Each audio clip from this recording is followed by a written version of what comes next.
What's up, Internet? My name's Nerdy. And I'm Clarus. And it's her birthday on this very special edition of the Nightly Book Club. You nailed it. It's not quite. It's the Nerdy Wordy Book Club.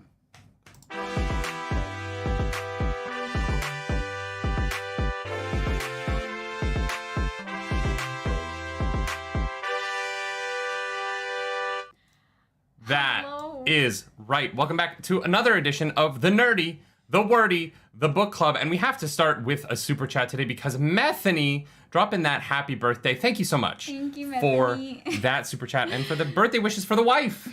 Thank you. That is very kind. And thank you, Sammy, as well. Alec, thank you for being a Narg for 8 dang months. That's like the whole time. Blue, gifting out 10 Nerdy Nightly memberships. Holy bazingas. And a super chat. Oh my god. Happy birthday, Clarus. Have some gifts. You like gifts, baby? Andrew Letter, thank you for that super chat as well. Oh my god. Y'all are too kind. Wow. Oh my god. Why is the bot stopping spamming of birthday cakes? Who knows? All right, YouTube, say thank you to all the it's people. Weird. Hi, thank you. Blue, thank you so much for the super chat and the 10 gifted subs. I'm sure they went to wonderful people. Oh my god.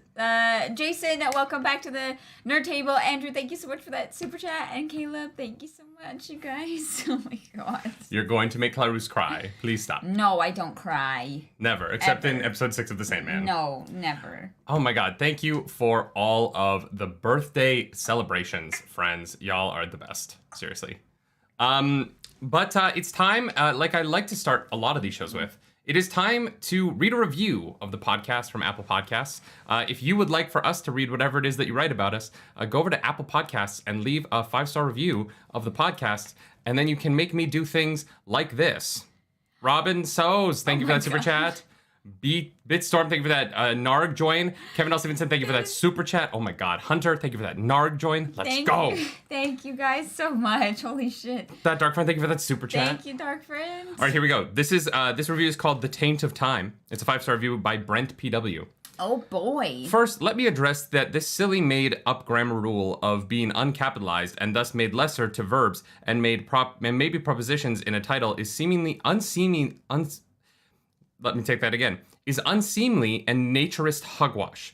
Let there not be chaos. Second, the nature of the universe is condensed energy that manifested from an infinite nothingness into strings of energy that have a place and a time, as the strings vibrate, rotate, spin, jumble, and most importantly stretch, producing a network of moments due to energy having a position, place, and time in its condensed form on a universal scale, that have meaning from the energy of an infinite nothingness suddenly being condensed on a point, seemingly to it, insignificantly, as a point getting a point in infinite nothing is kind of nothing to the greater infinity and is bound to happen just through the energy of the vast infinite nothingness.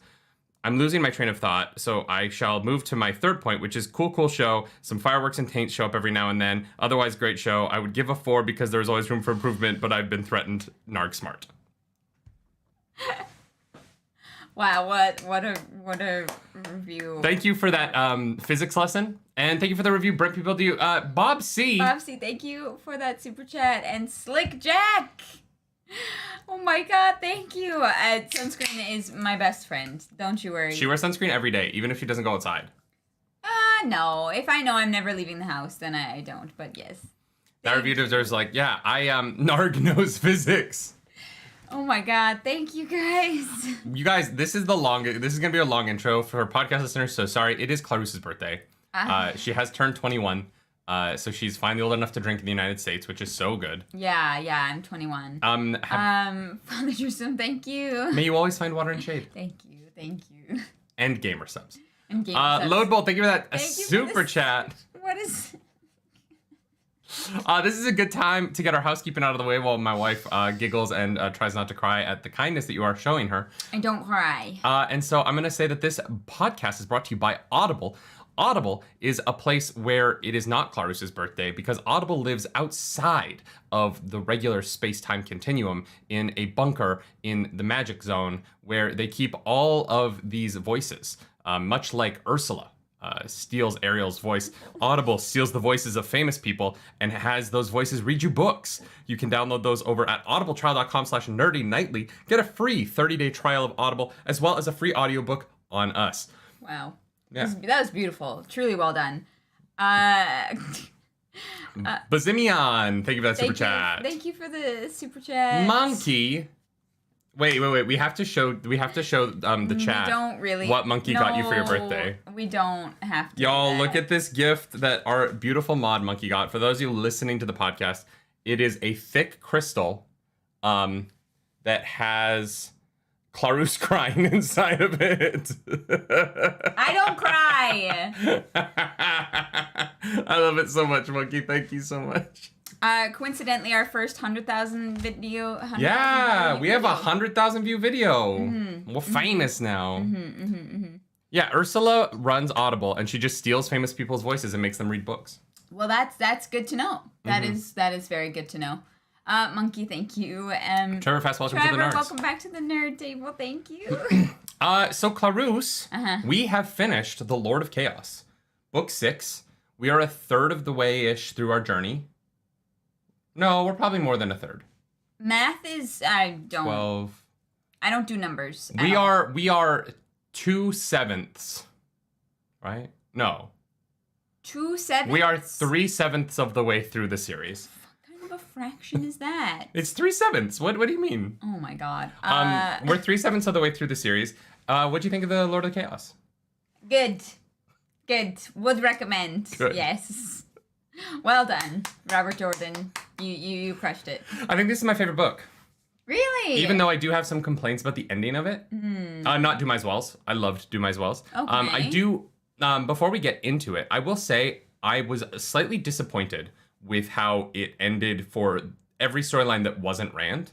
Yeah. Like, it just kind of feels like Ebu Dar just kind of like fizzled and was like, we'll deal with it next book. Okay. And Saladar, I felt like they kind of were like, don't worry about it, we'll deal with it next book. Okay. And I just wish there had been some kind of a button, because obviously I understand that those stories have to continue into the next book, but I wish there was something at the end of this book that was the like the chapter closing on those stories so that they could start fresh in the next book. Yeah. Whereas they really feel like they ended right in the middle of something. Yes. Yeah. We definitely have some unfinished business that we're gonna have to deal with.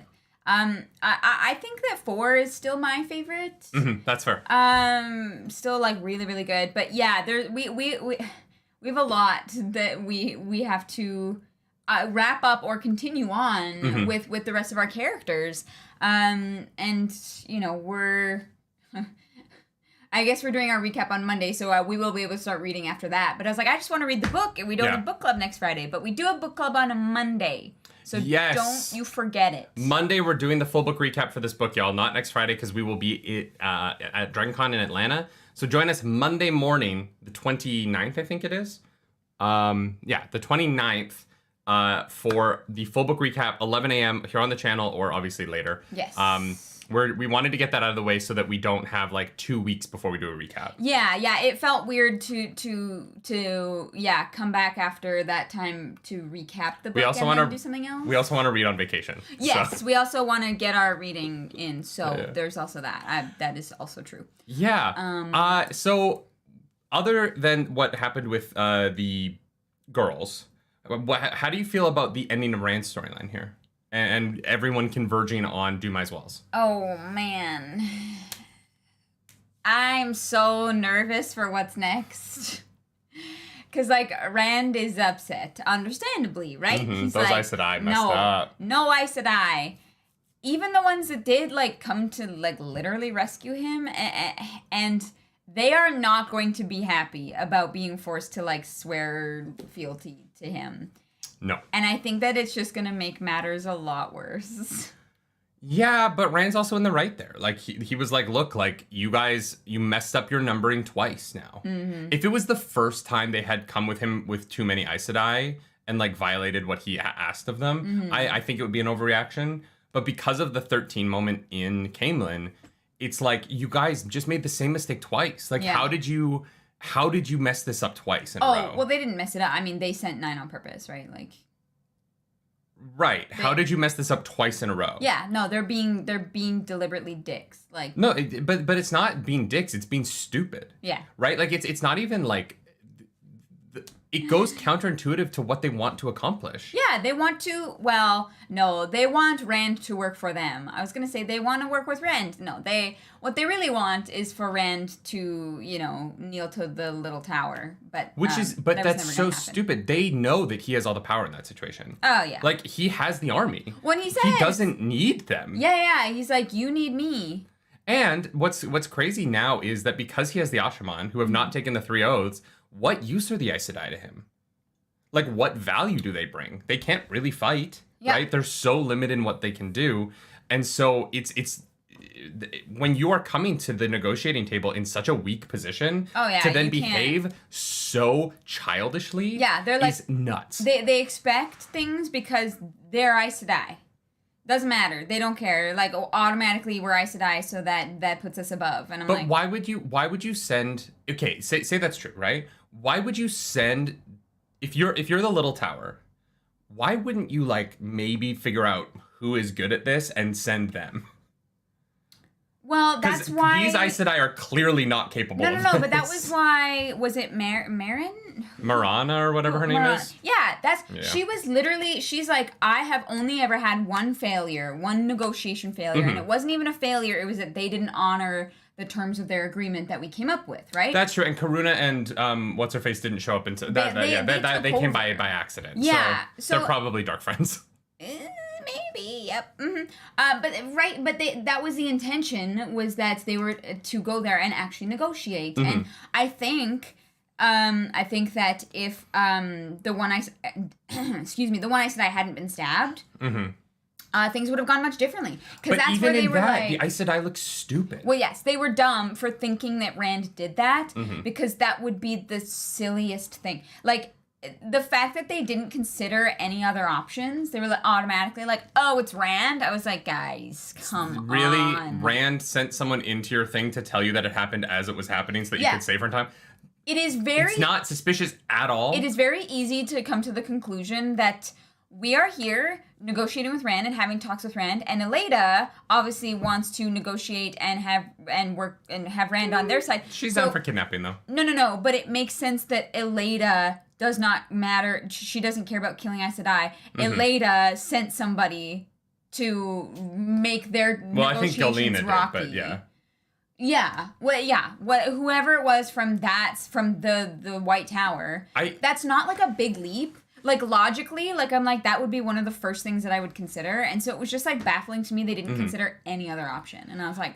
And I think that what gets frustrating about it for me is that the Aes Sedai continuously are less good at everything than Nynaeve, Elaine, and Egwene. And there just is a part of me where I would enjoy the Aes Sedai inner politics more if it felt like Egwene and Siuan had competent competition. But the Aes Sedai are really kind of played for fools sometimes. And I think it's for comedy. Yeah. But from a world building perspective, I'm like, oh, well then I just don't care about any of the Aes Sedai. If they're if they're going to be ignorant for comedy's sake, then I don't care about their actions as much. Yeah. And I don't care where their stories end up because, look, they fucked up again is funny once. But it's getting to the point where every single thing we learn about the Aes Sedai who aren't our main characters, they have to hold the stupid ball a little bit in order for it to happen. The Aes Sedai, I think, suffer a little bit from a version of small town mentality. Where they're in their tower and they think they're the best and they think they're all their own protagonists, right? They're very out of touch with the outside world because of how they have this setup. And they're in a city but Tar Valon is not an accurate representation of how people feel about the Aes Sedai outside of it, right? It is one of those things where, you know how people in small towns, they move to somewhere in New York and they're like, what? They're like, this is how people do things. This is how people think. They get new perspectives on things. And I'm really hoping that the three girls are the ones who help bring that perspective to them. Because here's the thing. Elaine has a very unique perspective. Nynaeve and Egwene both have unique perspectives that I think that they can really bring in to, like, help out. But it won't help when you have a bunch of old people who think that they know better because they've done it this way forever. I think my only pushback against that, and against the people in the chat who are saying that it's just arrogance, is that they're not even smart about the infighting of other Aes Sedai, though. And that's what I find frustrating. Like, the political victories that Siuan and Egwene are having within the Little Tower are so easy. Like, they just are, like, no one is actually pushing back against Egwene yet in a way that feels tangible. It just feels like everyone is being manipulated by Siuan and Egwene so perfectly that I'm like, don't all of these people have decades of experience at this? Well, the problem is we don't know that they're, like, falling for it yet. Yeah, we do. They got, like, Siuan and Egwene have gotten everything they wanted. Well, here's what... Literally anything they want to happen, they have the perfect machinations to make it happen. Here's the thing. Egwene can do anything she wants, technically. She is the Amyrlin. She says so, and they go. What she is trying to do is trying to get people on her side inadvertently, so when she has to give the orders that she has to give, that people either understand them or are okay with them or agree with them because someone else that they don't like doesn't agree with them, or they think that they don't agree with them. Right. No, my point is that if you have characters who have to manipulate other people into getting what they want, and every single time their manipulation works, every time, right? There's never any pushback against it. And we have a half a book of them doing this. There's no point at any point where there's any pushback from anyone. That's not true. It makes the Loghain. people... What? Loghain. They all want to steal Loghain, and Egwene is like, no. They want to, but like, she doesn't know that it's going to happen yet. It hasn't been agreed on. No, but she's worried. Sure. But even in that case, it's still her, like, she gets away with that manipulation again. And so you get to this point where it's like, why are the other Aes Sedai so easily manipulated? Mike, thank you so much for that super chat. True. Reverse psychology is GOAT, apparently. And thank you for that. Happy birthday. Thank you for the super chat. Well, here's the thing. I just think it would be more interesting if... I think it would be more interesting if I understood Ramonda and Lelane's point of view. Yeah. Because what it feels like right now is that there's 3 sections of the Little Tower. And they're playing them off each other. Yes. But I don't know what the other 2 political points are. And so I can't, like... They just don't like one another. Right, but, like, what does that mean? That's politics. No, it's not. Yes, like, it politics is. have... No, people have differences because they have goals, right? Well, they all want to be Amyrlin. Jake Hendricks, thank you. Thank you for that super chat. Oh my gosh. Been a downward spiral of competency and capability because of Rand changing everything. Oh yeah, like they are very clearly shown to be incapable. And they do a good job of that for sure. Cole Sanders, thank you for that super chat. Colonel Sanders. I'm pretty sure he's the colonel. Sure, yeah, That's an abbreviation that I definitely know. Do you know how to spell colonel? Colonel's popcorn is spelled Kernl. No, do you know how to spell, like, a military colonel, the word colonel? Colonel. Okay, you do, okay. It's party politics that has taken over. Right, but I don't know what the parties stand for. If I knew, like, what they were... If I just had a little bit of an idea of what Ramonda and what Lelaine wanted, it would be more interesting to watch them be manipulated out of it. Yeah. But right now, we're just getting, like... They generally don't like each other, and we can manipulate them into doing what we want. Here's the thing. That is less interesting to me as a reader. All we've seen Egwene succeed at is convincing them to move. That's it. That's all we've really seen her, like, convince them to do. We've seen interplays and to send Alina and Nynaeve to Abu Dar. I mean, that one, it had to happen. She commanded it. We don't actually know how those 2 other Aes Sedai feel about them going. Marco Demench says, I don't know how to say your last name, I'm so sorry, says there's more to it and it's a read and find out. I know, but then put it in this book. Well, you can't, right? Robert Jordan, no, but I know, but Robert Jordan keeps introducing things and being like, and 3 books from now you'll understand what it is. Yes. And as a reader, that's less interesting to me. I would like to have some idea of what the fuck's going on, because otherwise all these characters are manipulating each other, but I don't know what viewpoint they started at. I don't know what they're being manipulated away from. Yeah, okay. For me, I know. Here's the thing. I've gotten used to like Robert Jordan's writing at this point now, and I'm like, oh, I can't wait to see how they actually feel about it, or what they actually do about it, or yeah, that's true. Because here's the thing. This at the end of the book was very clearly about Rand. Mm-hmm. There was only so much we could fit in. Apparently, according to chat, word count wise, we are halfway through. Blue gifting another 10 memberships to the table. Blue! So many Nargs. Oh my god. The Nargs are gonna take over. Jay Abbott says, I could understand it being more interesting if they were more competent, but it's still believable to me as written. I agree with that. Yeah. It's totally believable. Definitely believable. I just wish I knew a little bit more. That's all I'm saying. Yeah. No, I totally get that. But for me, I'm like, oh, we're gonna get there, you know? Mm-hmm. Thanis, thank you. Welcome back to the Nerd Table. The Aes Sedai haven't really been challenged since Arthur Hawkwing. Yeah. They're incompetent because they haven't needed to be competent in forever. Yeah, but I'm saying like even within their own political structure, they seem incompetent. Mm-hmm. It's not just their political structure with people outside the tower, but also people within Aes Sedai politics. They seem to like not be very good at it. Yeah. And Swan is like plain I mean. Like it's that like you've been closed off for so long that you think that this is how this works in the world. But they've been closed off within that system. Like you would think that but like there's not many people who are good at it, and so it's like when certain like groups. Dead Iron, thank you for that super chat before it like disappears. I know, I don't want it to disappear. Dead Iron, thank you so much, guys. Remember to like that smash button. Yeah, hit the if it's Clarus's birthday, hit the like button, and it is. So if it is, hit yes. like button. So there should be some likes on this video. It's one of those things where when certain like areas of the country or whatever play like the game of houses, some of them do it poorly and some of them do it better because some people have been doing it for longer and there are better people at it, and it gets more and more complicated. The Aes Sedai are so closed off that like they haven't really had anybody to like challenge the system. It's like technology. They're always trying to one-up themselves, right? There's always a thing to get better at and push forward and move forward. And the Aes Sedai don't bother to do that. They're like, oh no, we're good. Guys, we're good. Okay. And they're stagnant, I think. Let's I think we should start in on the chapters because we've just been having a general conversation. Yeah. Which I do love to have. Oh no, that's chapter for those of you who got gifted subs, welcome to the Nerd Table, and thank you, Blue. That's very sweet. Chapter 49, The Mirror of Mists. When you heard that chapter title, did you immediately think that it was going to be a linking Aes Sedai power? The Mirror of Mists. I thought Arthur Hawkwing and the Lady of the Lake were going to show up. Just bring out Excalibur. I was like, all right. All right.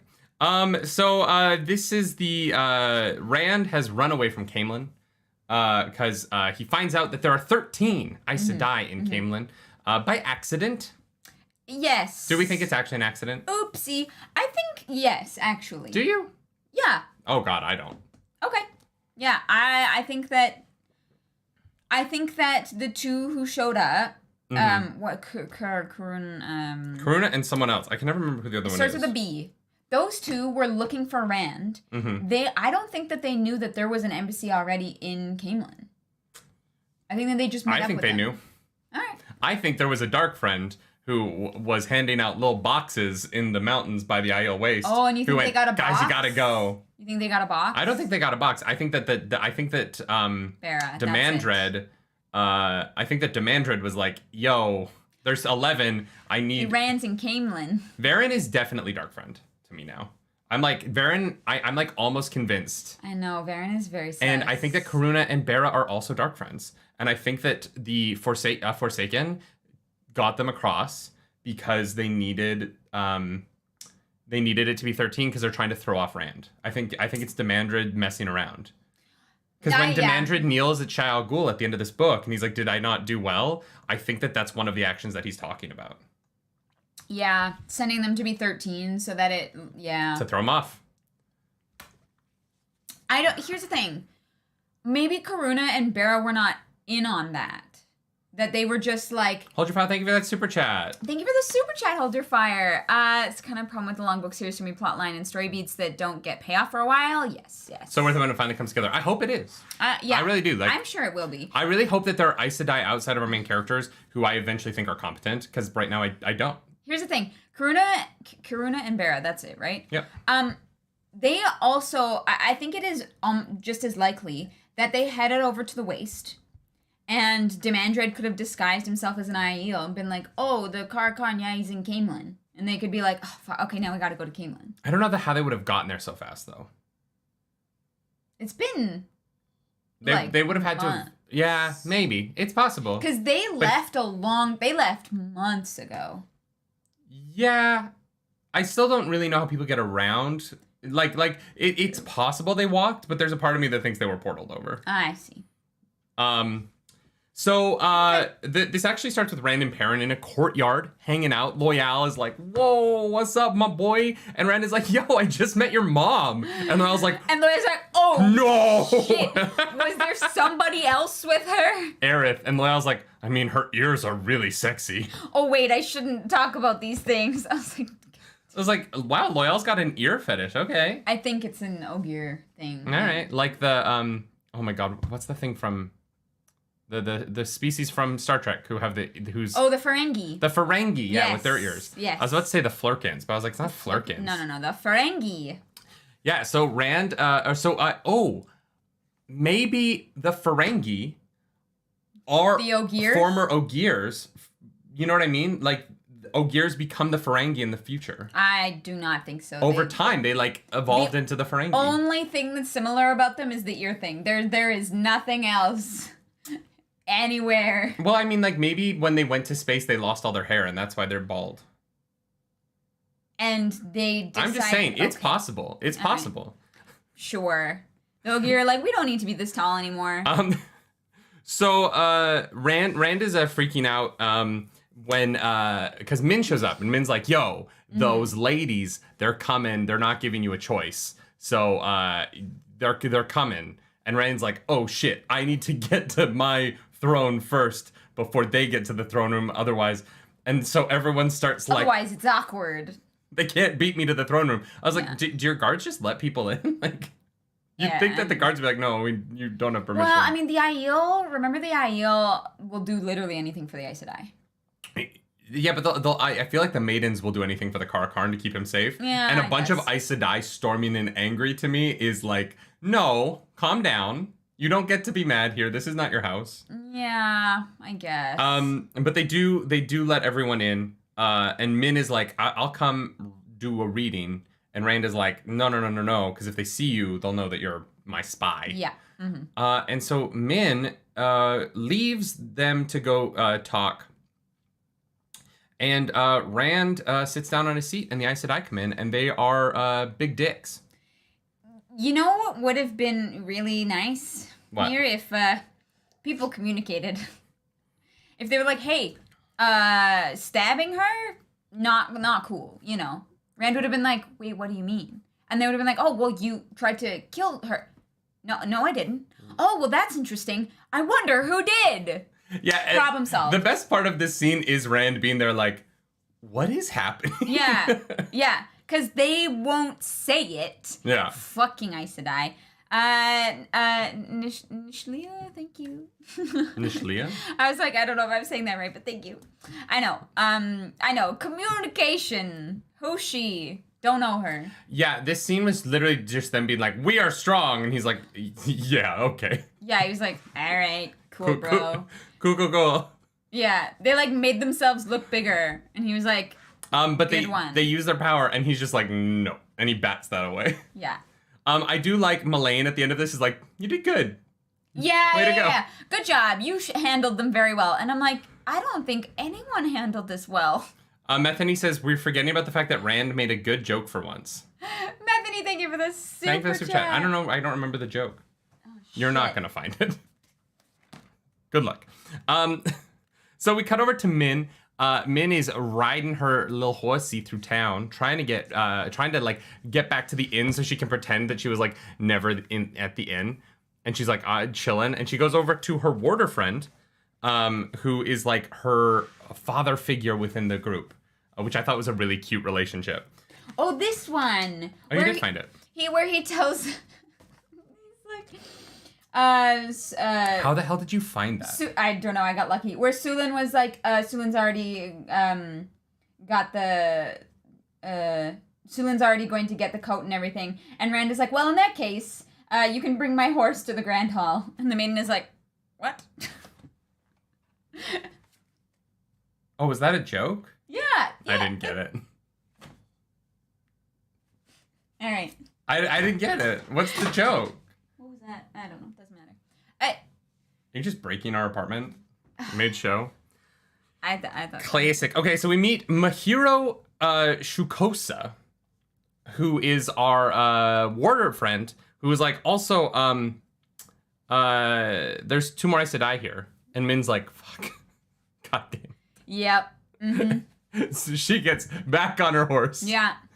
And rides She's back there through for town. like 30 seconds, and she's like, that warder, he's cool. I wish this scene continued past the end of it, where Min like finally sits down in a chair and is like, fuck, today was exhausting. Yeah. Her poor horse, too. God. Right? On cobblestones? Like, that's a hard ride. Yeah, Being man. galloped up in town, Caemlyn like that. But like, Min's doing what she got to do, you know? And so Min makes it back. This chapter is like back and forth and back and forth. Yeah. Min makes it back to the castle and is like, yo, Rand, there's 13 Aes Sedai now. And Rand is like, all right, everybody, grab what you can and leave. Yeah. Write letters as quick as you can. Portals in 15 minutes, kids. Let's move. It's like getting the, it's that soccer mom getting all the 11 kids in the car.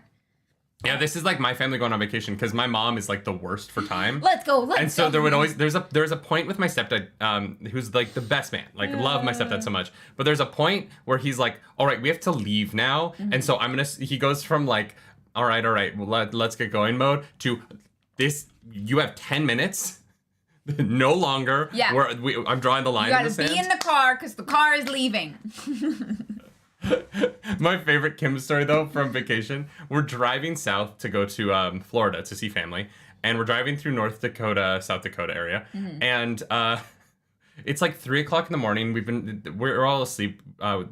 Kim's been driving all night, and we stop at a gas station, and he pulls the map out, and because this is when we had like paper maps, right? So he lays the paper map on the hood of the car, and he's looking at it, and everybody wakes up when he screams, "Fuck!" And we're like, what? What happened, Kim? And he had driven 400 kilometers off course by accident. He had like missed a turnoff and just kept going. And he was like, so we ended up going to the Mount Rushmore because it was like right there. Because you're like right there. Why not?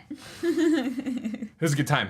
We've been making fun of him for that for 15 years. He'll never live it down ever. Truly. And now it's on a podcast, so it lives forever on the internet. It does. Now it's on the internet. It truly is immortalized. So we get a couple of letters written. We get letters for... Perrin writes letters to the Two Rivers people to send them to Caerhun. We get a letter from Loyal for his mother, and another letter for Irith. And Fail leaves some letters for her parents. Now, Rand thinks that the letter to her mother was the easier one to write. Yeah, not in the slightest. Not possible. No. She wrote a quick, like, love you, Dad. And then she wrote, Dear Mother, I would like to send my most humble and sincere apologies for leaving in this way at this difficult time for our family. But also get wrecked, nerd. Like...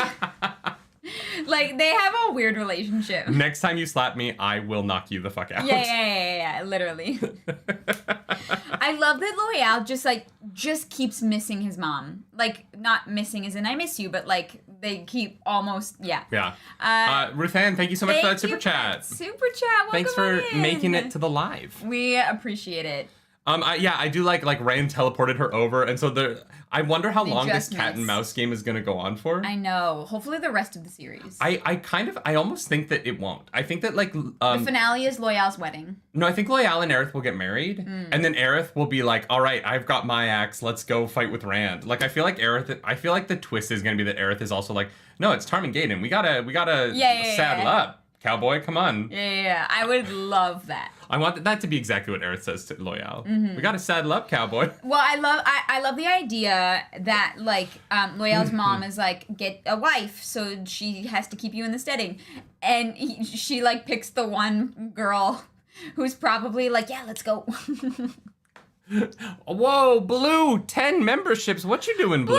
What you doing? Oh my god. Aerith is ride or die. Exactly. I feel like Aerith is gonna be ride or die. Thank you. I believe in that, guys. I'm prophesizing Aerith, a strong Aerith and Loyal ride or die couple. But I also like that Loyal is like, oh yeah, no, I'm coming. My mom's on her way here. No, we're getting out of here. I'm coming. Blue, thank you so much, and whoever gets those memberships, welcome to the nerd table. I do also, before we move on from it, I really liked Loyal coming in and being like, "You're 10 days, Perinabara." Yeah, I win. Like, he's like, I'm so time. speedy. And so they leave. They leave, and Nandera shows up with like all of the maidens. And Rand is like, yeah, you can all come. Let's go. Let's get the fuck out. Right, because he's like, yeah, grab a few maidens. Mm-hmm. She's like, okay, 500. Yeah. And Rand also sends a message to Taim about the 13th. Yes, absolutely. So we cut over to Marana. Mm-hmm. Marana is sitting with a bunch of the Aes Sedai, and she gets the letter saying, yo, you can bring 6 Aes Sedai. Mm-hmm. Pay attention to numbers, Marana. Yeah. And then the girls get all catty with each other, and Karuna. Yeah. Karuna's like, all right, bitch, I'm in charge. And we learn maybe like the coolest bit of info from this chapter, which is that Alana cannot compel Rand the way that other warders can be compelled by their Aes Sedai. Yeah. Because we had been talking about, like, well, is this a thing? Which confirms, because I didn't even know that Aes Sedai could, like, fully compel their warders. I wasn't 100% sure of that until now. I mean, that's what happened with Lan, so. I thought the land being switched to Morel was a different kind of, like, weave or something. Okay. But this is clear. It's very clear at the end of this book the level of control that they can assert over their warders. Yeah. And the fact that that is not possible towards Rand makes the relationship very different. And like, what does it mean for an Aes Sedai to have a warder who has a different connection to the warder bond than a typical warder would? And I think that like that question is going to be really interesting moving forward. Yeah. Particularly because Alana and Rand are in this Aes Sedai warder relationship where Rand has all of the power, so much so that he could literally keep Alana captive if he wanted right now. And he has all the power, and there's nothing she can do to him. Yeah. You know what I mean? She can't fight him with the one power. He's not Shadow Spawn, so she would be violating her oaths. He can do whatever he wants to her. Yeah. He has 100% of the power in that situation, and it's going to be an interesting dynamic. Well, and we see Morel compel Lan like immediately, right? Mm-hmm. Like she's like just soft enough that he doesn't notice it, and I was like, yeah. The one thing I will say about that though is I almost wonder if him being so injured makes it easier to compel him. Like if he was at full willpower, if he'd be able to fight that off a little bit. I don't know if you can like fight it. I don't know. Yeah, like I don't love any of that. Yeah, the compulsion part of it's weird. Yes. Which makes the like if it's a consensual bonding warder Aes Sedai, it's a little bit less weird. If the warder goes in knowing that compulsion is possible, yeah, and if it's for sure. if it's something they talk about, like Alana should be in jail, like. Yeah, but the forced bonding of Rand now because she did try and compel him, means that there's like an added level of her act keeps getting worse. Because here's the thing. Alana didn't walk up to him to be like, I give you the gift of endurance and strength and extra, and then that's it, and I'm gonna, whatever, leave you alone. It was never selfless. It was to try and compel him for that reason, right? Like, you can't even, like, argue it at that point. Alana's like, no, yeah, I tried to make him do whatever I wanted to, and it didn't work, so that's fun. Mm-hmm. I was like, yeah. Thomas Taliaferro, I like this comment from him in the chat. They could believe all men who use the one power are tainted enough to be Shadow Spawn. That's an interesting way that they could maybe look at it, because the Dark One's taint is technically in all men who channel, right? Yeah. So here's the thing. Like I've said many times, and will say again, The 3 oaths are Swiss cheese, and you can get around them in whatever way you want to. Yep. But the Aes Sedai, Marana loses the power over the committee, and they decide some of them will go to Caerhun to continue to try and get the Dragon Reborn on their side. Mm-hmm. Which leads us to Chapter 50. Chapter 50, Thorns. It's got the wolf logo. It's probably a wolf chapter. What? No. But we don't start with Perrin.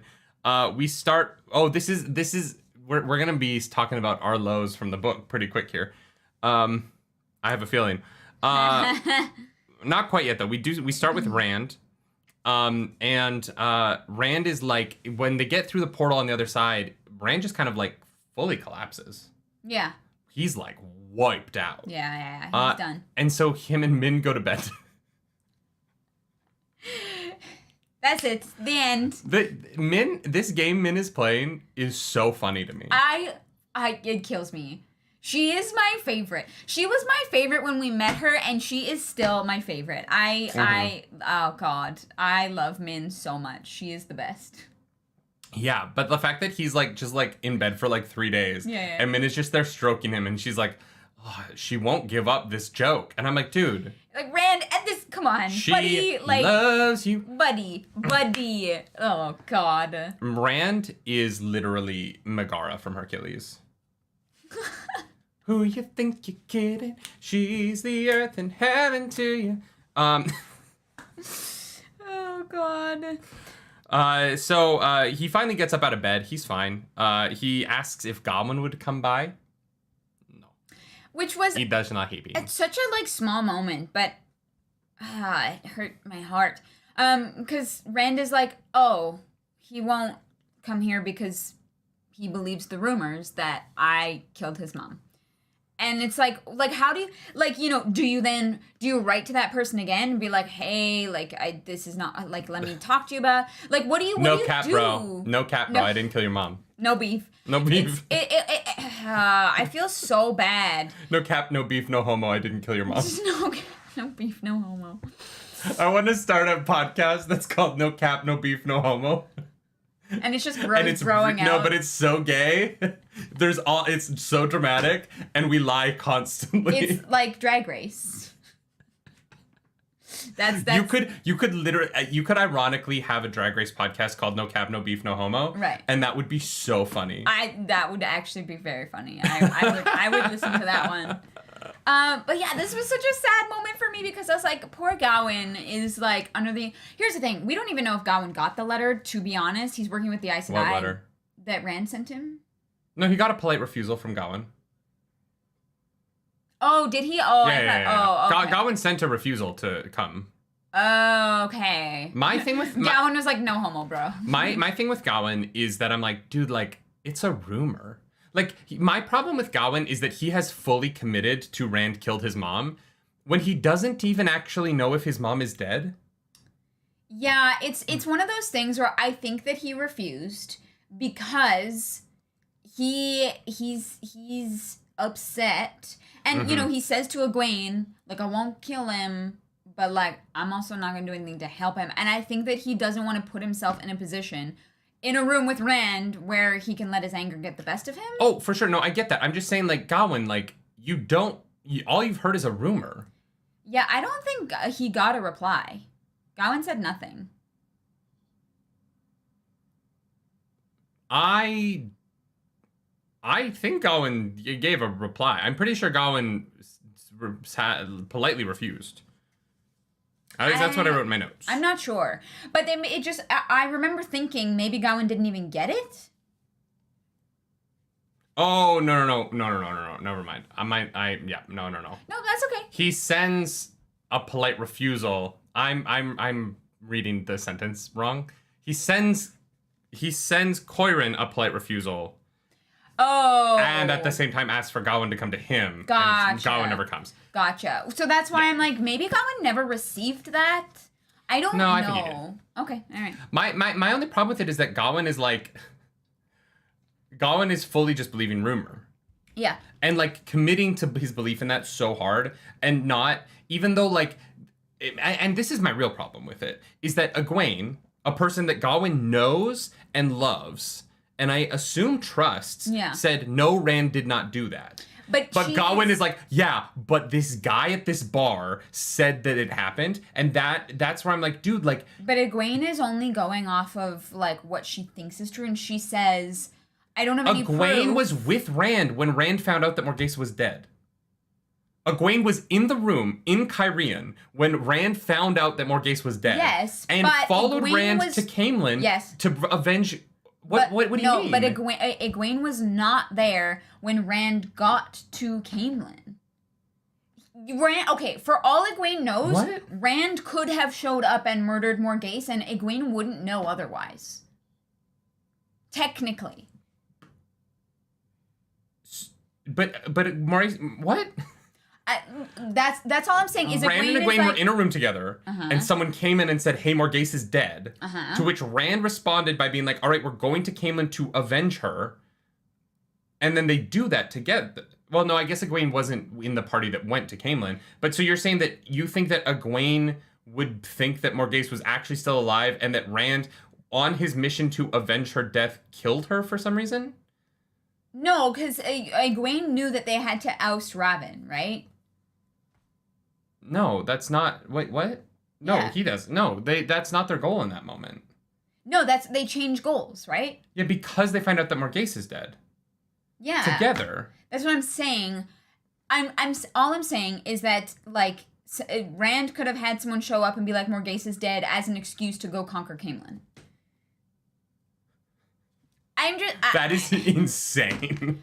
You think that Rand had someone show up to lie to Egwene? I don't think so. So that when Egwene got knocked out, I do not think so. I'm saying that Egwene has not seen Morgase, which is why she's like, I know that Rand didn't kill him, but I wasn't there and I don't have proof, but I will get it for you. But why doesn't she just tell Gawain, no, I was in the room when Rand found out that Morgase was dead? Because that's not proof. But here's my problem. But that's my exact problem with it.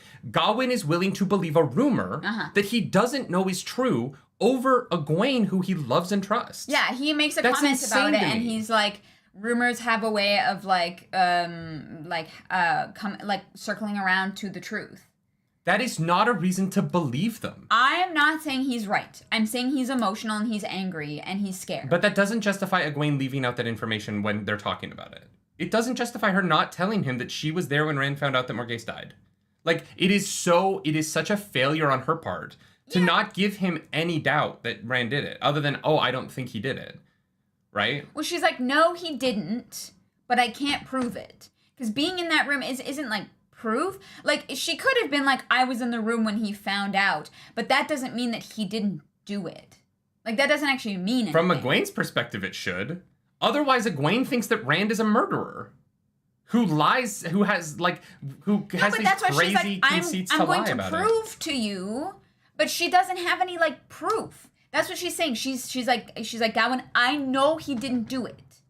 I just need to find somehow, I need to find proof to convince you 1,010%. Because my word is whatever, right? But in that conversation, you can be like, she should have said, I know he didn't do it because I was in the room when he found out that she was dead.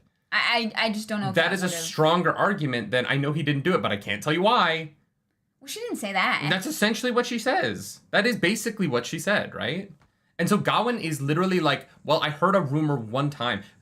And we know as the audience, Morgase is not dead. Yes. No one has ever seen Morgase's body. The only people who think that Morgase is dead are people who believe in rumors. Because she isn't, right? Yep. And so if he ever runs into Morgase, he's going to be like, oh my God, I was so stupid for believing something I heard in a bar. Yeah, yeah. And that's dumb. That makes him kind of a dum-dum. I'm not saying he's the smartest person. I think that him believing a rumor is definitely illogical.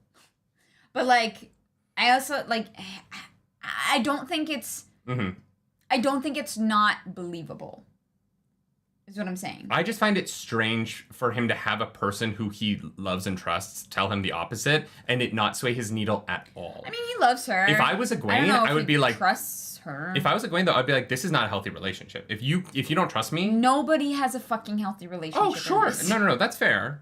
But, like, if the person that you love tells you that a rumor that you came from someone you don't know is wrong, you trust the person that you love. Yeah. You don't go with the rumor. And Gawain not doing that, it makes me be like, Gawain, what the fuck is up with you, dude?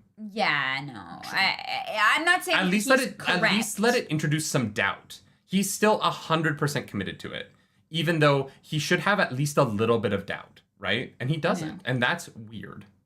Yeah, I guess so.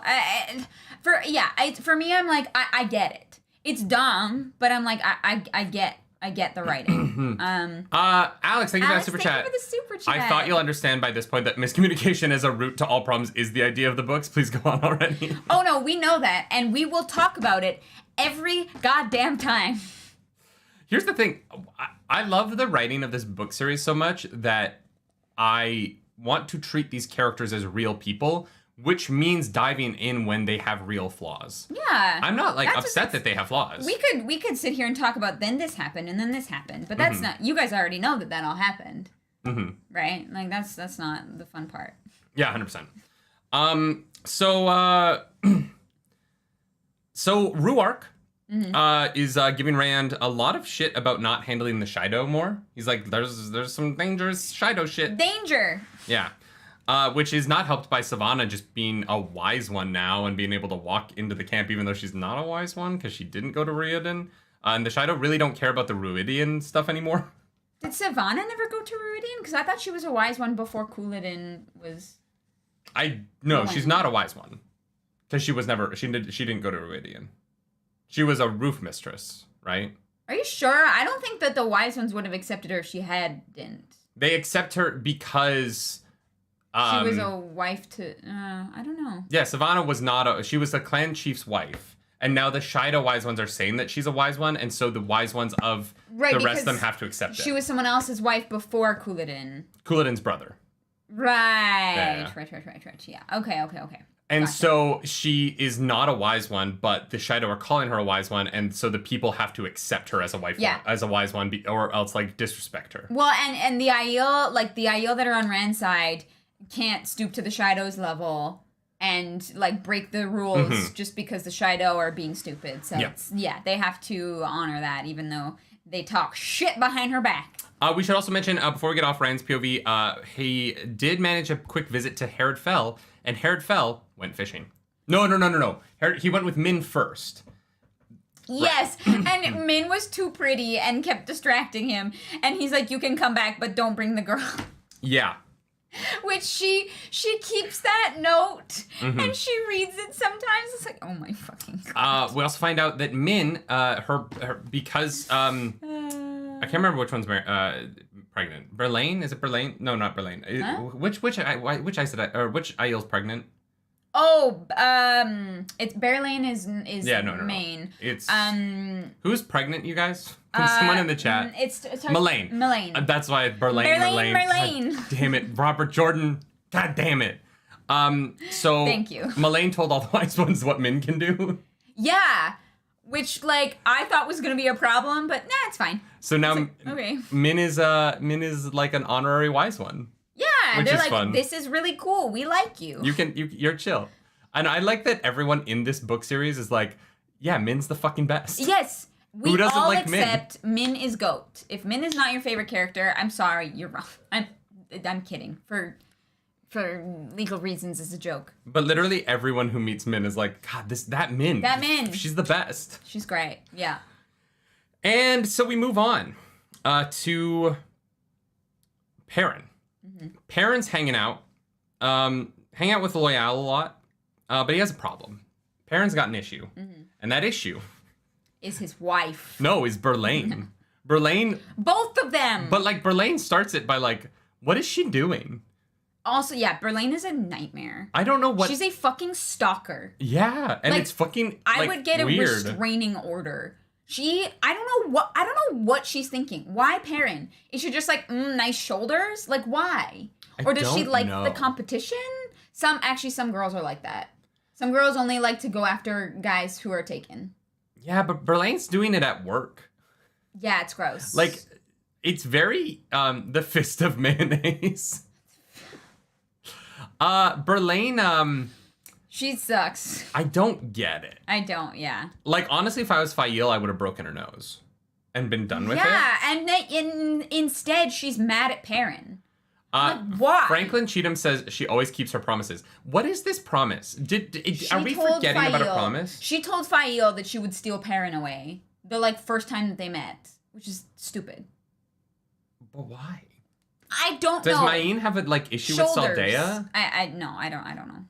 I just don't, like, I'm not gonna lie, y'all. I hated all of this. Yeah. The Berlane Fael Perrin stuff for the rest of this book, I hate all of it. I keep going from, like, Fael, we meet her. Oh, she's a cool character. And then we go to Fael. God, she's the worst. I hate her. And then we go to, oh, actually, Fael, not so bad. I like where this is going.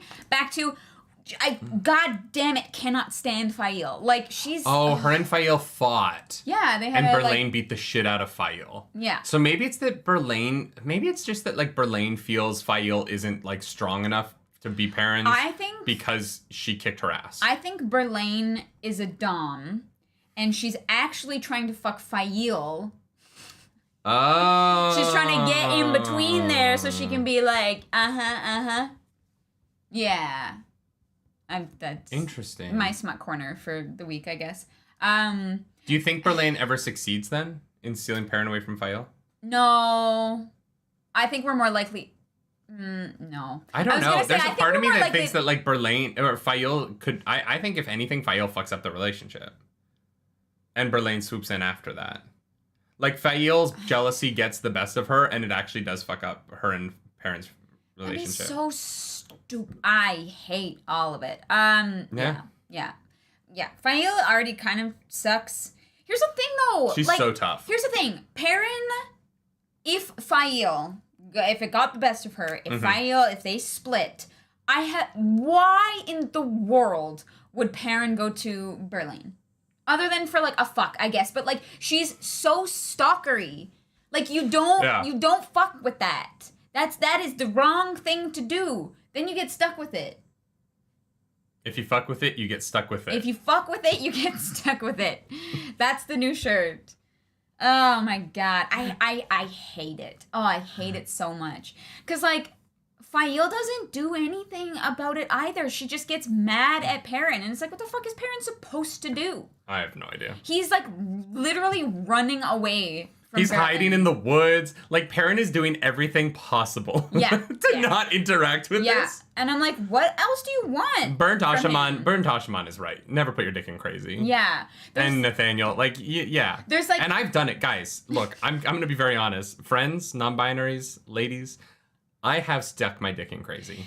It is so fun in the moment. And then you're like, I have regrets. Like, some of the best nights of my life were dick deep and crazy. Oh my god. And some of the worst months of my life were immediately after. Yeah. It's like in How I Met Your Mother, the, like, hot crazy scale. And right now, like, Berlane is, sure, she's hot, but it doesn't matter. Yeah. Like, I hate both of them. What is the straight female equivalent of the male hot crazy scale? Is it the hot fuckboy scale? You know what I mean? I guess so. Yeah. It's like, yeah, like, there's a certain point at which I want Barney Stinson to draw and be like, there is a point at which if you're the amount of fuckboy that you're allowed to be increases with how attractive you are. Oh god, I hate it. I hate it so much. Anyways, it's dumb. This part pissed me off. Fael pisses me off. Berlane pisses me off. I'm like, you are creepy. Because Fael makes it so much worse. Yes.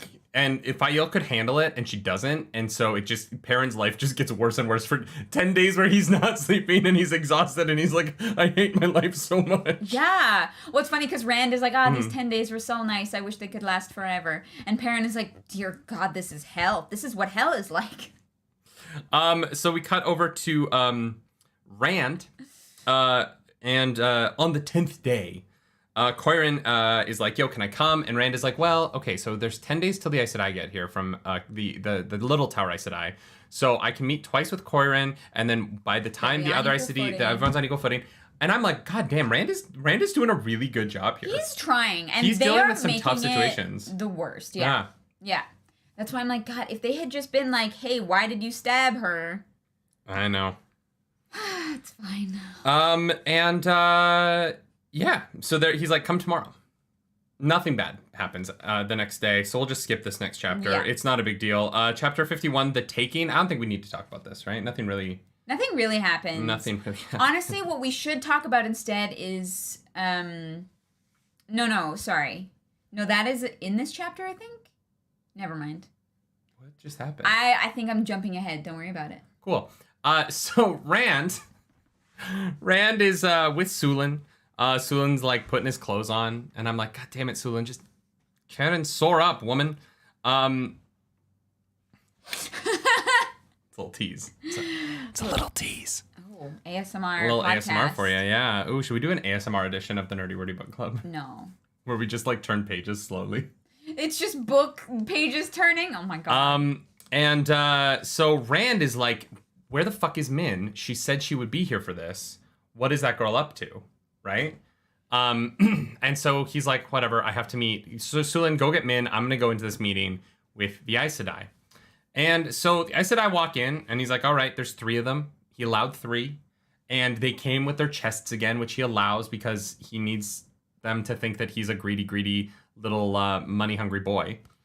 And nope, the people carrying the chests are all Aes Sedai, and Rand is shielded. Which, like... immediately. Did nobody see that coming? Did they not check them? We saw that coming. Yeah. Guys, I would just like to call out the fact that a full book ago, I went, in the next book, Rand is going to get kidnapped by the Aes Sedai. Mm-hmm. I called that so hard. I was like, bing! And I bullseyed. Yeah. I'm not saying this is as good as you calling the Aiel or the People of the Dragon. I still think that's the best prediction we've made. I don't But know. goddamn, you guys, I nailed it. I nailed this. Thank you. Guys, can we get some... I demand applause some hype for this in chat. moment. Please drop some narg emojis in chat. I just knew it. I freaking knew it. Mm-hmm. And I don't know why I knew it, which is weird. It's like, I was like really... No, it makes sense. Because we knew that this book... that they would not be dealing with the Forsaken. Mm-hmm. We were like, no, we've done that. This next book is going to be a more internal thing. It's not going to be the Forsaken and the Dark One. Mm-hmm. It's going to be something else. And so, logically, like, you know, the Eleda and the Aes Sedai, like... yeah, 100%. You got that big brain. I got that big brain. I also, I would like to think about... Rand apparently is 6'6". Rand is 6'6". He's 6'6". Feet? Tall? Yeah, what other 6'6" do you think I'm talking about? I don't know. I was like 6'6". I'm 6'4". Yes. Rand is 6'6". I didn't realize we were talking about height. How big is the box they put him in? What's in the box? What's in the box? I love that saying has become a joke. And the original scene that is from is one of the most horrifying, like, psychological traumatic moments ever put in a movie. I don't know what it's from. And everyone is like, what's in the box? I literally don't know what it's from. It's from Seven. Yeah, I don't know it. Brad Pitt knows what's in the box when he's asking what's in the box, and he's like sobbing. It's like emotionally so devastating. Oh, he's crying, and that's why it sounds like that. That's why people sound... Yeah. Gotcha. If you've never seen Seven, go watch it. It is... Ooh, we should do a reaction to Seven. That would be fun. Okay. Methany, thank you for that super chat. Oh, no, it went away. Scroll up. Go back. What? Methany's cat, probably. Sammy. That's one smart thing the Aes Sedai did. They kept channeling in their house and nobody would think anything of the channeling to shield Rand. Oh, 100%. Yeah, we'll get to that for sure. And that's the thing. We were like, oh, they're channeling to come up with they're channeling to do something. No, they were channeling constantly so that it wouldn't be weird. When they kept channeling, that was brilliant. I don't know what their plan would have been, because when they first get there, they don't know that Rand can travel. So I don't know what their plan originally would have been. Like, their plan only works because Rand has this ability to teleport, essentially. that they did not know that he had until they got there. Are you sure they didn't know? Yeah, everyone thought traveling had been a dead art forever, right? Yeah, but like I feel like everyone knows that Rand can channel. I just don't remember when everybody found out that he could. In this travel. book, people started to find out. Because he only was started to be able to channel like in the last book, and they. Here's the thing. I bet Galena was like, it doesn't matter if we only get a day's head start on them. We're like 60 Aes Sedai. We can kill whoever decides to come after him. Mm-hmm. Like, I think that the traveling really, like, hid their plans better to give them a better head start. Yeah. But I think Galena was like, doesn't matter. Well, but like, what was their original plan? That they would, like, walk out with him in the chest and be like, he needs a minute. Don't go in there. Like... Oh, yeah, he kicked us out. I don't know. They're also lucky that Rand met them without anyone else in the room. Which, like, is Rand's mistake. He should not have done that. Yeah. He should have always had, like, 6 Aiel in the room. Yeah. That's the... I feel like, though... And he usually does. It's kind of weird that this is the one... Yeah, usually, like, someone... when they're in... Min has been there sometimes. When they're in Caemlyn, though, he always has them, like, near the pillars along the walls of the throne room, right? And so, like, this is, like, one of the few times he meets with them with no one else in the room. I guess. Because previously he's had Egwene, he's had, like, other people in the room with him. Here's the thing, though. Even if there were, like, 6 Aiel in the room, that many Aes Sedai could just, To shield all of... To mute or to gag all of those Aes Sedai and shield Rand at the same time might be tough. There's, like, how many Aes Sedai in that room, right? Because you're allowed to bring... up to 50 servants. I don't know how many people are carrying those chests. No, I don't know. But there's like probably 24 Aes Sedai there. Mm-hmm, I'm guessing. I can't remember, but like it's a lot. Like they would have been fine, I think. Mm-hmm. Yeah. So Rand gets shielded. He gets put in a giant box. It must be massive. It must be huge. They must have brought him a lot of treasure. Hey, the Dusty Wheel. What's up, Innkeeper? Hello. I can't believe you guys, the end of Lord of Chaos, I can't believe you guys are already here. Congrats. I'm a bit excited for you to make it to another of my top 5 books, Towers of Midnight. Oh, boy. Yeah, that'll be fun. We're very excited. There were 16 Aes Sedai in the room. 15 Aes Sedai. Yeah. Sure. Okay, still. I mean, you have some extras, right? Like, it's fine. Yeah, and so he's in a box. And so Bane and Chad are, like, holding the door. And they're like, all right, they're coming out. Hold the door. This is where I was like, Galena's big brain. Galena, or was it Galena who said it? I think it was. Galena walks out. Yeah, Galena walks out and is like, oh, I cannot believe this dragon reborn would travel away from us in a huff like that. How disrespectful. And I was like, fuck you. And the Aes Sedai are like, or not the Aes Sedai, the Aiel are like, yeah, that checks out. Yeah, he does that sometimes. Yeah, he does do that often, so... Sorry. And so the Aes Sedai leave, and they're like, if he does come back, tell him to call me. Call me. Give him my number. Yeah, no, that was great. Mm-hmm. Yeah. Mm-hmm. And so we cut back to Perrin. Perrin is now he's third wheeling his wife and Loyal, who are playing stones. When Nandera's like, Rand left. Don't know where he went, but he's gone. He's gone. Oh, Perrin's no. like, what the fuck? God damn it. And he tries to like engage with Fael, and she's like, silent treatment. Thomas actually makes a really good point that Bane and Chad actually know Rand the least, and that they are the ones guarding him in that moment. Which is actually, that is super interesting. That they wouldn't, like, they don't really know what his, like, normal tendencies are, or how the maidens deal with him, because sometimes they do have to deal with him, and they're just like, oh, all right, whatever the Aes Sedai say, I guess.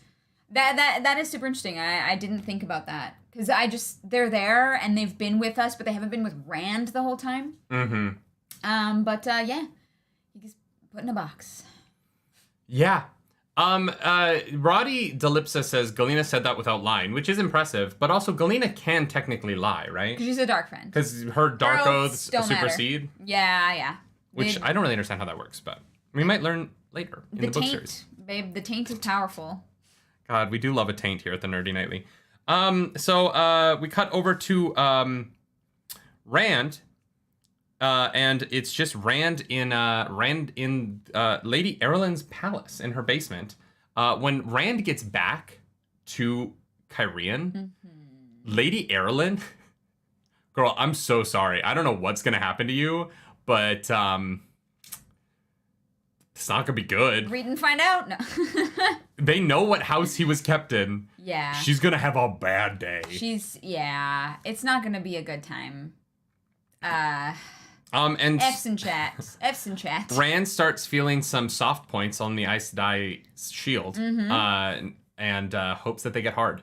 So Rand is trying to get the Aes Sedai hard, I think is what's happening. Canonically, right? He doesn't know how anatomy works. He grew up in a small town. And to end the chapter, we cut to Soralia, who Soralia, I tweeted out in this moment. I was like, Soralia is goated. Because Soralia is like, nah, he didn't leave. Something's going on here. Yeah. And she's like... She's got that big brain. She's at Lady Erilyn's place, and they're like, they're channeling, but like, I don't know what they're doing. But like, Soralia, love her. Yeah, oh, God. Yeah, she's great. She's so sus. I would take the Aiel over the Aes Sedai a million times out of a million. million. No, the Aiel are the best. Out of anybody. They're the best. And the wise ones, they're a little, violent in terms of teaching for my taste, but I do think that they do a better job than the Aes Sedai do. Oh, I just love them. Yeah. I, like, if the show can adapt the Aiel in a way that I enjoy, I can forgive a lot. Yes. You know what I mean? Like, a lot of adaptation and change, but if the Aiel rock and it's so much fun to spend time with them, I could forgive a lot for that. Yeah, just to get like a cool interpretation of the Aiel. Yeah.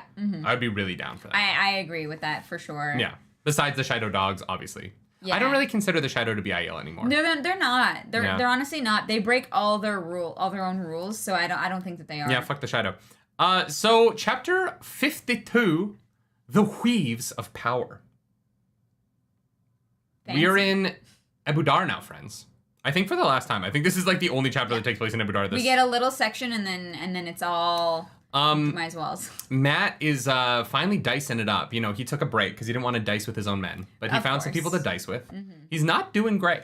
His luck is 50-50 right now. Which, you know what? It's still not bad. Yeah, but like for Matt, he's like, I don't know, something's going on. Yeah, where am I all ones or all sixes? I don't understand how their dice I don't know works. how dice... He's not yelling Yahtzee as much as he'd like to. Yes. And so he finds out from Vannon that Elaine and Nynaeve have left again because Tom let him know. And he's like, how do they keep getting... These girls do not stay in the goddamn place and they leave without telling... I just want to keep them safe. I just want to be there for them and they won't let me. And also, Matt is so lucky. If they just took him, they would have found it like day one. I know. Matt, yeah. If they knew that Matt was as lucky as he is, they would have easily just been like, oh, it's that one. Matt would have just walked into the correct building. Ava, welcome to the nerd table. Ava, welcome to the nargs. So Oliver appears and is like, Matt, can we go bet on the horse racing? Because apparently Oliver is like a world-class jockey. He's learning. Which I think lends itself to your theory that he is Brigitte's boy. We're never gonna remember that character's name. I know. Every time I forget it. Judy Garland? No. Dusty! Hey, Dusty! Thank you for that super chat. Okay, favorite book, favorite weave of the One Power, and favorite part of Jordan's world. Keep reading. Favorite book is this one, and for you it's book 4. For me it's book 4. Favorite weave? I mean, I think the traveling, but like specifically the traveling where they have to get on a like stone and then like ride the stone through the dark space. I think that's really cool. Balefire. Favorite part of Jordan's world. Quickly. The Aiel. The Aiel? Yes. I'm going to go with my favorite part of Jordan's world. I mean, obviously it's the dresses that the Mayanners wear. The dress. Like, come on. Good call. No, it's the Aiel. It's definitely the Aiel. Yeah. The Gaidal. Gaidal. That's the one. Oliver being Gaidal makes more sense that he like has this like historical like muscle memory when it comes to horseback riding. Yeah. You know what I mean? Yeah, I guess so. We'll it was see. your theory. I'm just saying that it like. No, I know there are little things where I'm like, hey, it could be. I also love that you're like, oh yeah, Oliver has to be Gaidal because he's ugly. everybody else in this world is stunningly beautiful. Literally. And Robert Jordan makes a point to be like, that kid, his face, woof. And you're like, okay, I get it. So obviously this has to be important because you really keep driving it home. Do you think it's something about like Saidar? Like every woman has a little bit of a connection to Saidar, and that's why they all have such voluptuous mommy milkers? Yes. Like the one power gives them correct. all like just fantastic titties. Yes. Guys, I need the one power. You have great tits. I don't know what you're talking about. Oh god, they're not Robert Jordan big enough. I can't like lift them up with my. Oh yeah, arms. Robert Jordan would not be into you at all. No. Yeah. I need like at least an F cup to be in a part of the Wheel of Time. Yeah, unfortunately, but that's. God damn it. So Elaine and Brigitte are in Rahad, and they're searching and they're having a tough time, and we find out that the reason they keep being able to escape without being seen is because they have magic, you guys. It's magic. The answer is magic. What? In this economy? I love that you just say that for everything now. Yeah, it's my favorite joke. So we get them kind of running around, and someone gets attacked. There's a brawl in the street, and Elaine is like, oh, I can go heal that person. Mm-hmm. And then someone steps up and starts shoving herbs in the guy's mouth. And I was like, oh, that's Nynaeve. No, it's Asra, who is going to be really important in the rest of this book. I promise. Definitely was introduced to have a purpose. Oh, no, wait, no, this is an introduction for next book, I guess. This was one of those moments where I was like, okay. But this is where we get to see another person who uses herbs and the one power together, which was very, very cool, actually. Yeah. I'm excited for. Not really use them together though. She uses the one power and thinks that it's the herbs that's healing the person. How do you know? Because that's what Elaine says. She's like, I wonder if she thinks that those herbs are actually doing anything. But Nynaeve still uses herbs even when she does some healing stuff. Sure, Elaine's exact dialogue though is that she's like, I wonder if she says something like, I wonder if she thinks those herbs are actually helping. Yeah. Which means that like she's not sure. Maybe she's using the herbs and doesn't need to, or maybe she does need to, or maybe she needs both of them, or maybe she knows she's channeling or not. Who knows? Mike Kioski says Colonel Sanders just comes up and shoves herbs and spices into the guy's mouth. Guys, I want 23 herbs and spices today. Should we go to KFC? Fuck no. I don't want to feel like shit. I want a fried chicken sandwich. I do not. But yeah, so I'm really excited to meet Azra later. Yeah, well, we'll meet her later. Another time. Yeah. Another place. I also love that, like, the girls are just disguising themselves, and Matt's soldiers are running around being like, where in the fuck? Like, they're... I'm like, sorry, guys, you're not gonna... No. So, we cut over to Egwene. Oh, no, yeah, and Matt and Rand are, like, there, and they can't find the girls, and they're pissed off. Yeah. Or not Matt and Rand. Matt and, what's his butt? Not Tallmanes. Right, Matt and who's the guy with Matt in this moment?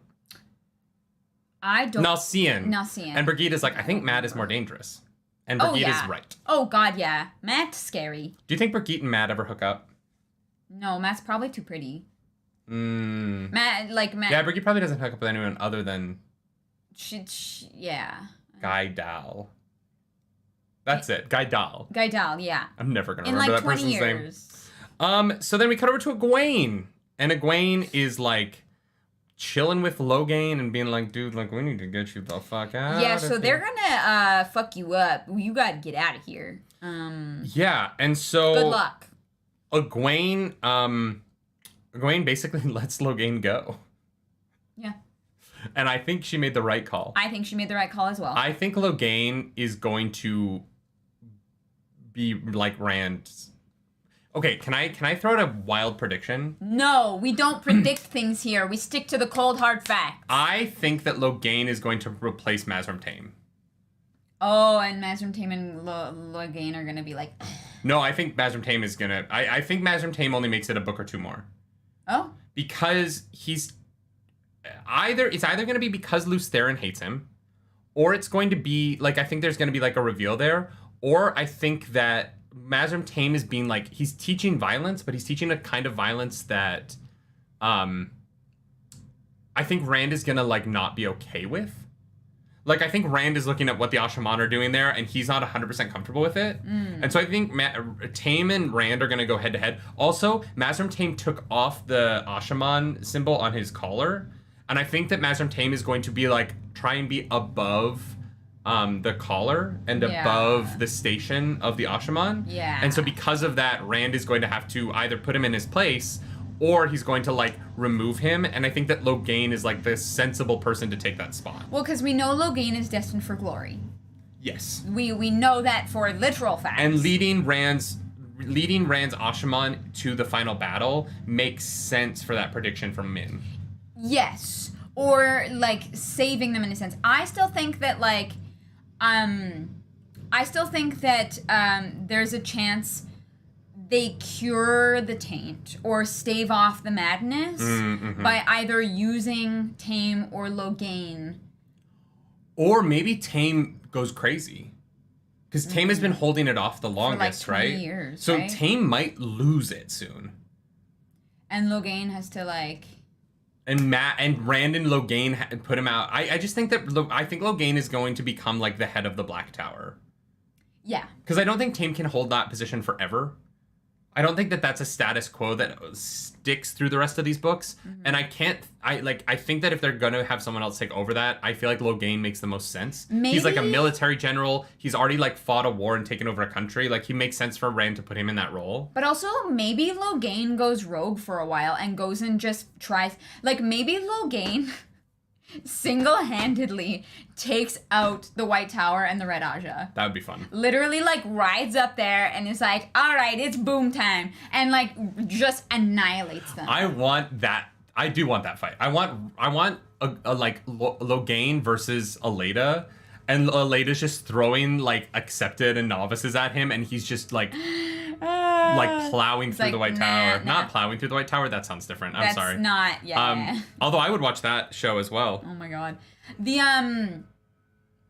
Hello? You guys, it's Fran Drescher. Okay. Mm-hmm.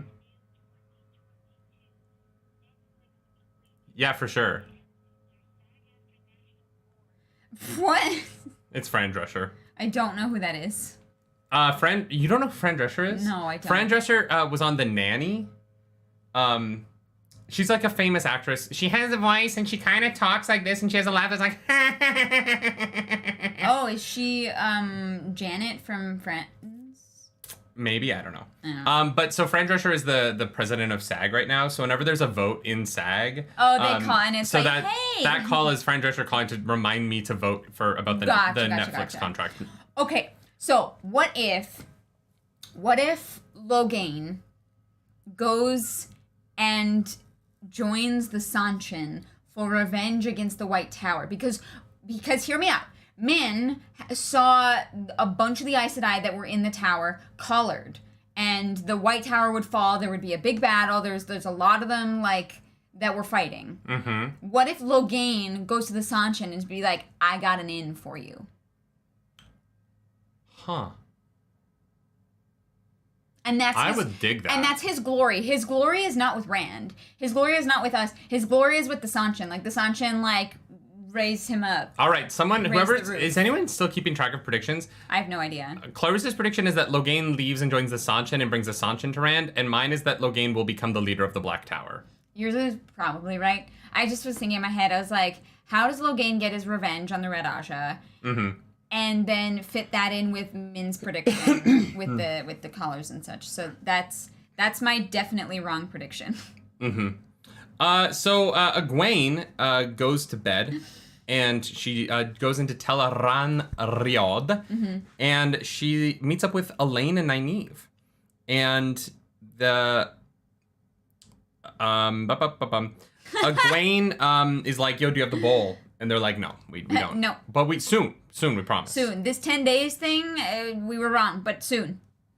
Yeah, so Egwene had met with the Wise Ones to ask for Elaine and Nynaeve if they could use need twice. Mm-hmm. And apparently you can't. So you can only use need once. Need only works one time. Which, of course. Why? But also, sure. Mm-hmm. That's one of those magicals where you're like, all right.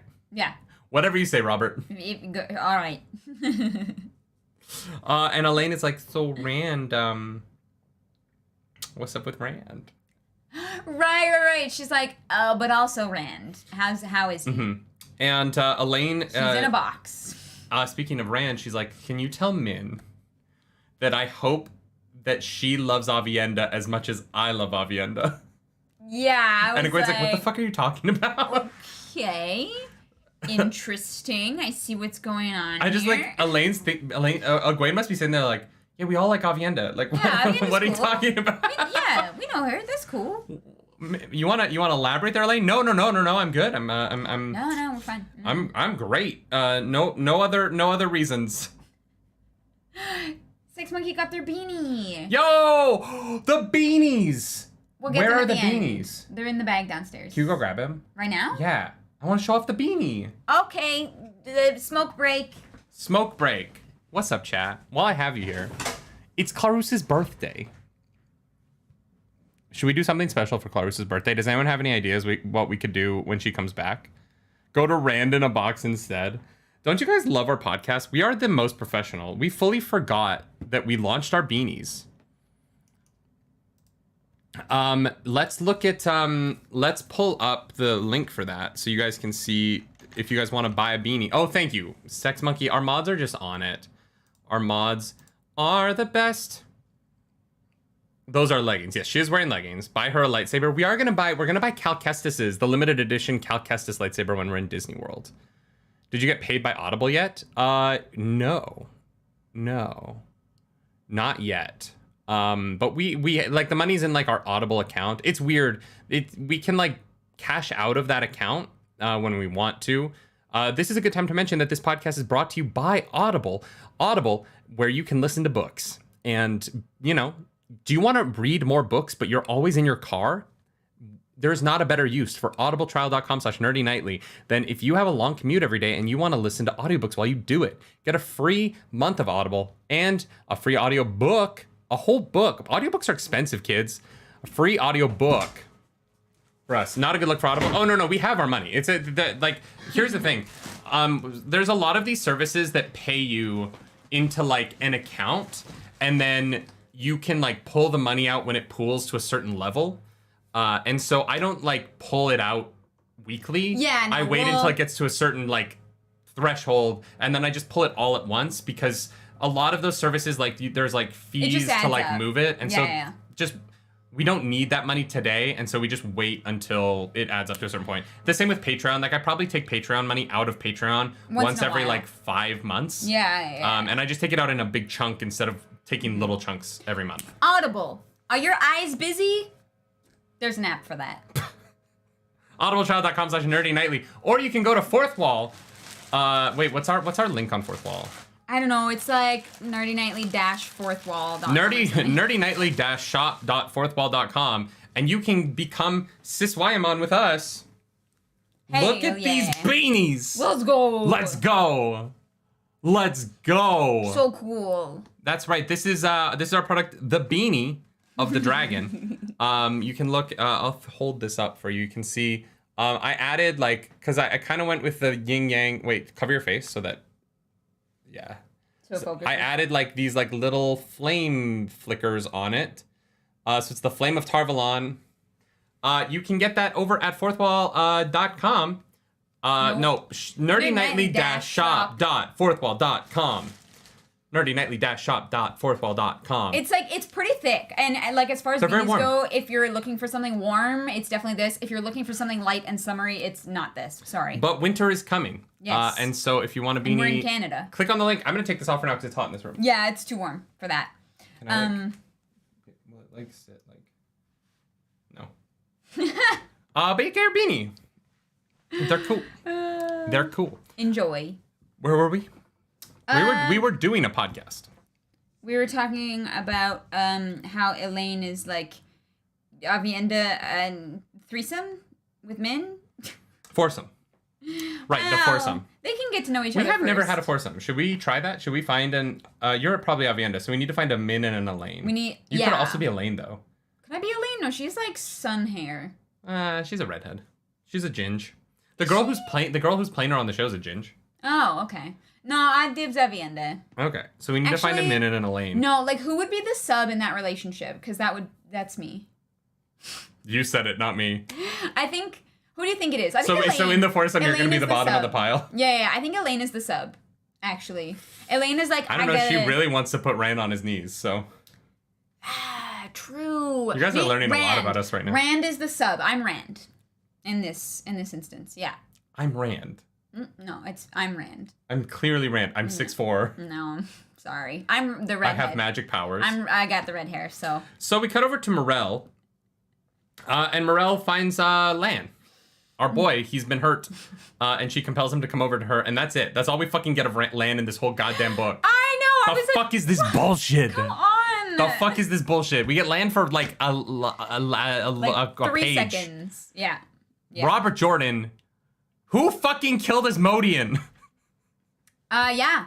Who did it? We still don't know. Nobody has brought up Asmodean in a whole ass book. If we were reading this when it was coming out, I would put this book. I think it would have been distracting enough that I think I might have like sent Robert Jordan a letter. I'd have been like, "What the fuck is this?" Do you think that Asmodean is dead, or do you think the Dark One brought him back? He's dead. Okay. Why would he bring him back? You can't trust him. No, the Dark One knows the predicament he was put in. The Dark One is basically all-seeing, right? I don't think the Dark One is all-seeing. I don't think he's omnipotent. I guess so. But, I don't know. Yeah, he may not be dead. He might come back. Here's the thing. My hope, this is my hope, okay? I don't actually think this is going to happen, but just in case it does, I'm going to put it out there. Asmodean gets brought back by the Dark One, and he's like, yeah, do whatever you say. And instead of being forced to help Rand, he goes to him of his own choice. Oh. After spending time with him and being there, he Fudgy Vamp says the Dark One said choice. he wouldn't bring Asmodean back in the prologue of this book. Damn it! All right, that would have been a really cool storyline, but fine, never mind. Wait. Snape killed Asmodean. Thomas says Daniel Henney will not be gone for a whole season. I think a lot of this will be... Oh, yeah, it'll be... Yeah, that's... I wouldn't mind, though, if there was a whole season of the show that was just Daniel Henney riding a horse across the wilderness. And while Save a Horse, Ride a Cowboy plays? No, we're gonna ride this convoy across the USA. Cowboy. It's just that there's like a mini season between seasons that's just like 4 short films about Lan's adventures crossing the country and like the fights he gets into. Yeah. Ice, thank you so much. Appreciate it. And that's all we get from the ladies. Which is a weird place to end. It is, yeah. It's such a cliffhanger. Their stories really don't, but their stories just don't go. I mean, letting Logain out kind of. I would say the Saladar story has more of a like button on it than the Ebudar story does. Yes. Pause for a question. So Dakuna has asked about the splits for the next book, and if we prefer them to be on cliffhangers or not. Whatever's the best for the reading. Yeah, that's what I said. And then Dakuna was like, okay, well, does Nerdy have a preference? I don't think, like, artificially trying to find cliffhangers, but then having the sections be, like, wildly different lengths is the right call. Okay. I think go for more, like, even chunks of the book than specific cliffhangers. But if there is a really good thing for us to end on that. Yeah, okay. Because we're going to need If you want to put your input into what the sections for the next book should be, go over to the Discord and join the spoiler chat over there if you read the books. Don't go in there if you haven't read the books. But join the spoiler chat over there and you can help determine what the splits are for the next thing. This is also a good time to mention that we are doing our full book recap on Monday. So if you have questions that you want us to answer, if you have things that you want us to talk about, the questions channel is now currently open and it will be closing Sunday. Yeah. We'll close that probably... Sunday night. Yeah, like 9 p.m. on Sunday. So get your questions in so that they can be moderated. No, we got to talk to Monkey to make sure that she has enough time to go through them. Monkey, you're in the chat. Tell people what time that channel closes. Monkey decides when that channel closes. I don't want to, make any more work for them. So, Chapter 53, guys, there's only 3 chapters left. What? I know, and it's only been an hour and 41 minutes. Wow, we're so speedy. Oh my god. No, I thought it'd been just over an hour. I did not realize we're at almost 2 hours. Because I want to give at least an hour to Dumas Wells. No, we're not going to talk about it for a full hour. Here we go. We're with Perrin. we're with Perrin, but it's the Feast of Lights, so titties are out. And right. Robert Jordan, it's Christmas. Robert Jordan created his own favorite holiday. Yes. Which is where women are titties out and they will make out with anyone. Yeah. Honestly, that sounds like a great holiday. I would partake. Oh, I know you would. You're really like letting it out today. What? Oh, please. I'm just saying. I'm proud of you. They're smart. They don't. They know what's up.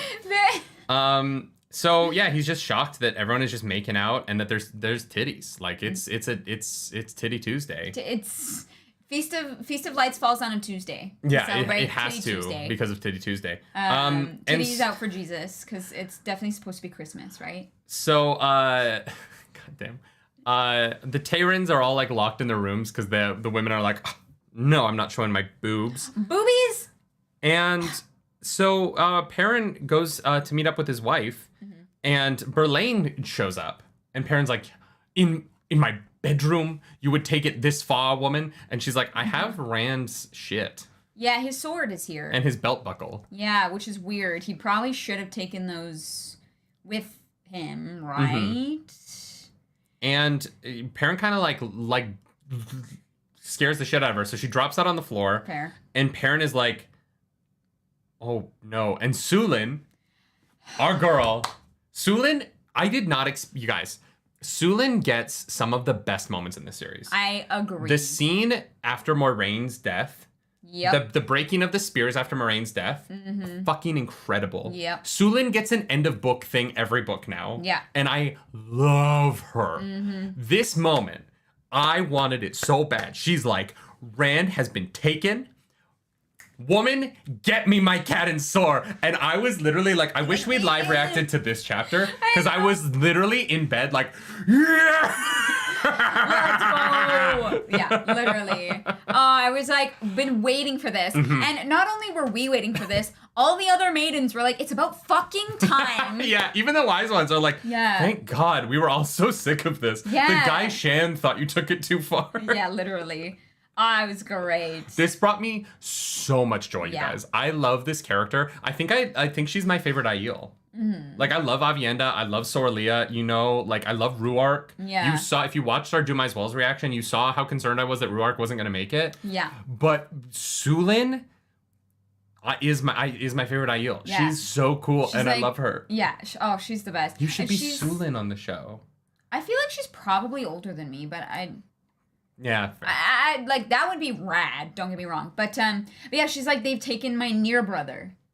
She remember how Rand keeps talking about how he feels like the maidens treat him like family. Yeah, she literally that like we get literal confirmation that is how they feel about him. Yeah, and so Nandera goes to get her cat and sword. Everyone starts to freak out because they are like, oh, the Aes Sedai clearly took him, which is impressive that they figured that out, because like, you know. It's a little bit of a leap to assume that they had a way of doing that. But they kind of freak out because the Aes Sedai left. And they're like, oh shit, they're ahead of us. We gotta go. We got to go. Let's get out of here. And so they start planning their follow-up. Like, Nandera, grab everybody that you can. No, well, not that's everybody. not what they do. Sorry, you're right. They can only take the Siswaimon and the maidens. And they can only take, like, a few of the maidens. Because they don't want people to know that Rand is missing. So they're like, if you leave with all of the maidens, all of a sudden, people are going to talk. And also, the Shaido are still a threat. Yeah. So they can't take everybody. Because the Shaido would just run through Cairhien behind them, right? Yeah. And not knowing, obviously, that the Shaido are not there. The Shaido are actually where they're going. There definitely are still some Shaido nearby. Absolutely. But, yeah. Loyal's a good boy. He's like, I'm coming. Yeah. I'm in. Dobrain's gonna bring 500 men, and we get also the Mayeners, who I want to see their armor. The Mayeners, because their armor sounds really cool. Yeah, it does. The winged horsemen or whatever they're called. Yeah. Very cool. So we cut over to Galena, and Galena is torturing Min. So like, Galena better die a violent death. Yeah. Min is best girl. Guys, F's in chat. Premature F's in chat for Galena, because we know she's gonna die. No, F pays respects. I don't respect that woman. Oh, I thought it was just I respect most women, but I don't respect Galena. That's fair. You know, I'm very respectful of women. No, I You know. I always forget it's like a pay respects thing. I'm like, oh, it means they're dead. No, it's F to pay respects. Right, it's from right. Call of Duty. Yeah, whatever. I can't remember which one. Uh-huh. So Galena, Min obviously doesn't crack because Min is Min. Yeah. Come on. Yeah, she's like, don't mess with absolutely Min. not. And so Galena goes off to mess with Gawain because if she can't break Min, she might as well prepare Gawain for his inevitable demise. And that's the thing is that she's like, he's gonna be dead soon. So. And we find out that Rand managed. They let Rand out of his box, right, for a moment the night before, and Rand managed to kill 2 warders with his bare hands before they could stop him. Yeah. Yup.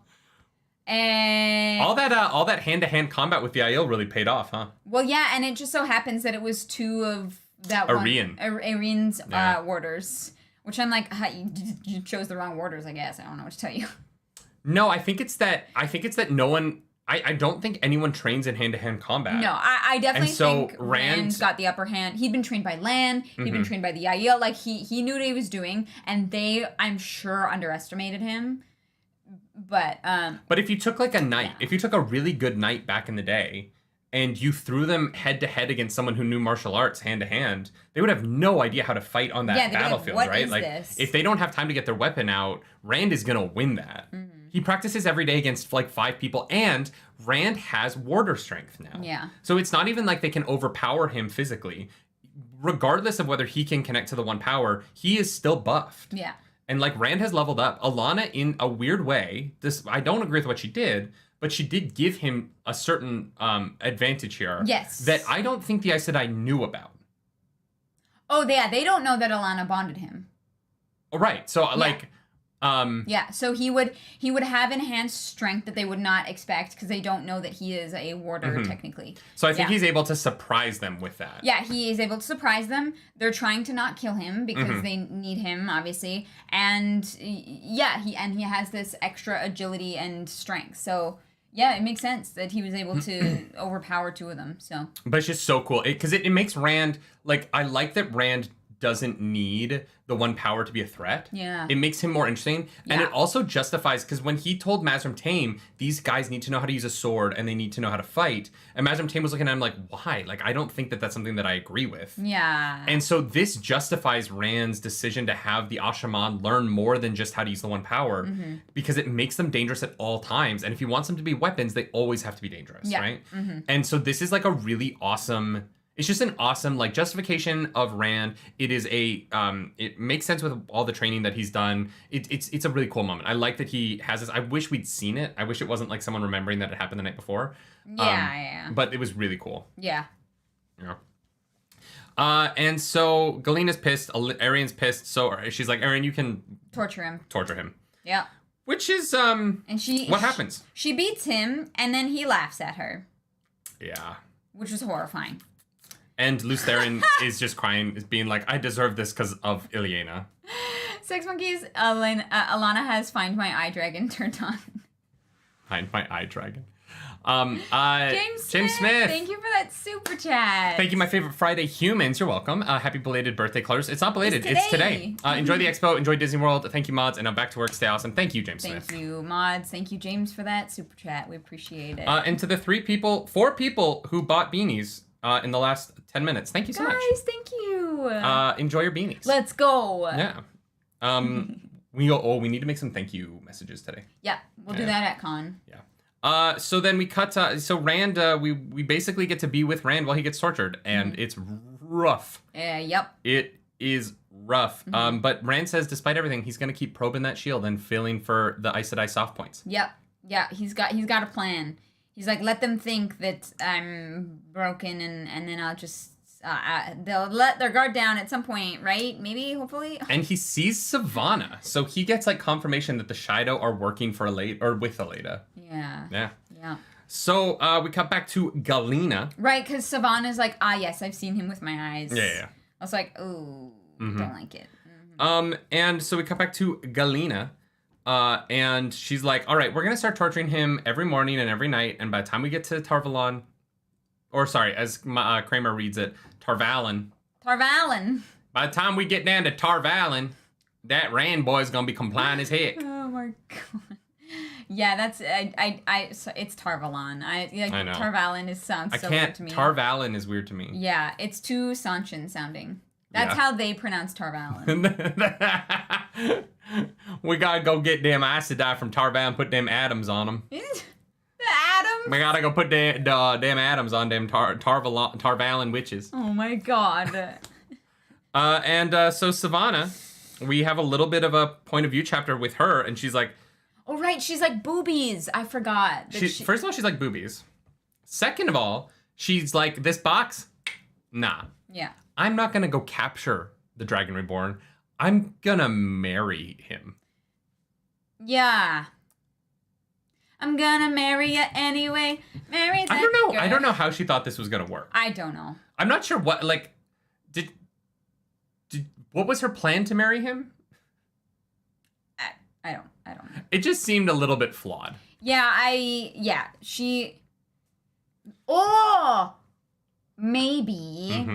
Maybe Savannah has the male Adam. How would she have it? She already has a fucking box from one of the Forsaken. But then why wouldn't it have been brought up? Like, it would be weird for that not to be brought up. She says put a collar on him.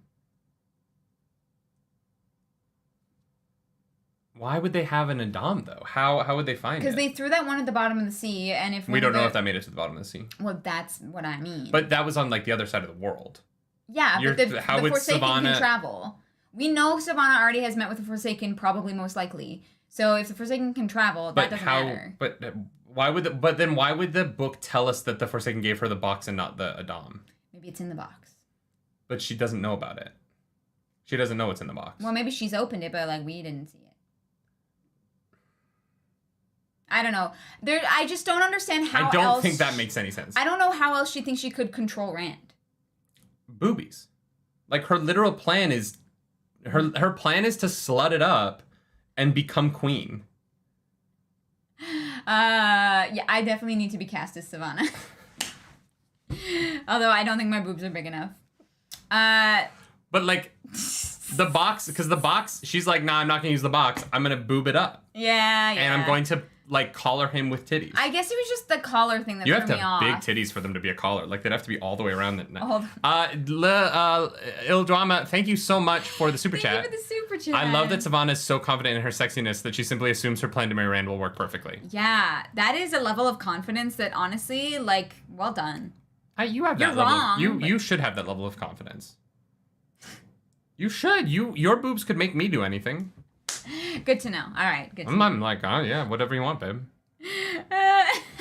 Why do you think I put up with you? It's the boobies. Fair. That's fair. I don't know what else would convince you.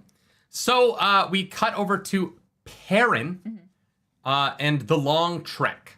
They gather their people. They leave the palace at dawn. And they start riding towards Tarvalon. And I'm gonna draw something in the air for you guys so that you can understand something that I didn't understand when I first started reading this chapter, and it helped me once I looked at a map. Ah, yes. Caemlyn is like here, right? And Tarvalon is up here. Yeah. And Caemlyn is over here. Yeah. Because I was like, how did they? Yeah. When the Two Rivers people showed up, I was like, what the fuck is happening? Did they portal here? Like. I didn't understand the map well enough, so I looked at the map and I was like, oh, okay, it makes sense that they rode that way because of Alana. Yeah. They like met. But this is basically a long riding chapter. Perrin does manage to convince Fael not to come on this. Yes. But as he's riding away, he's like, God damn, like, Sag. If I die, I'm gonna feel really bad about this whole Fael situation. And I'm like, you should be mad at Fael, not feeling bad. Fael sucks and has treated you really badly. And so they ride for a few days. They meet up with everybody. There's not a lot to like dive into in this chapter. They kind of just collect people as they go along the road. Isn't this when he talks to the wolves? That is, we'll get to that. Okay, I was like, there's... So on the third day, he reaches out with his mind. No, maybe it's the end of the first day. I don't think I took notes right. Anyway, so they make camp, and Perrin like reaches out with his mind. I love that we both did the same thing. We're the same person. And what happens? Well, he's like, hey guys, there's some people ahead of us. Distance? How do you measure?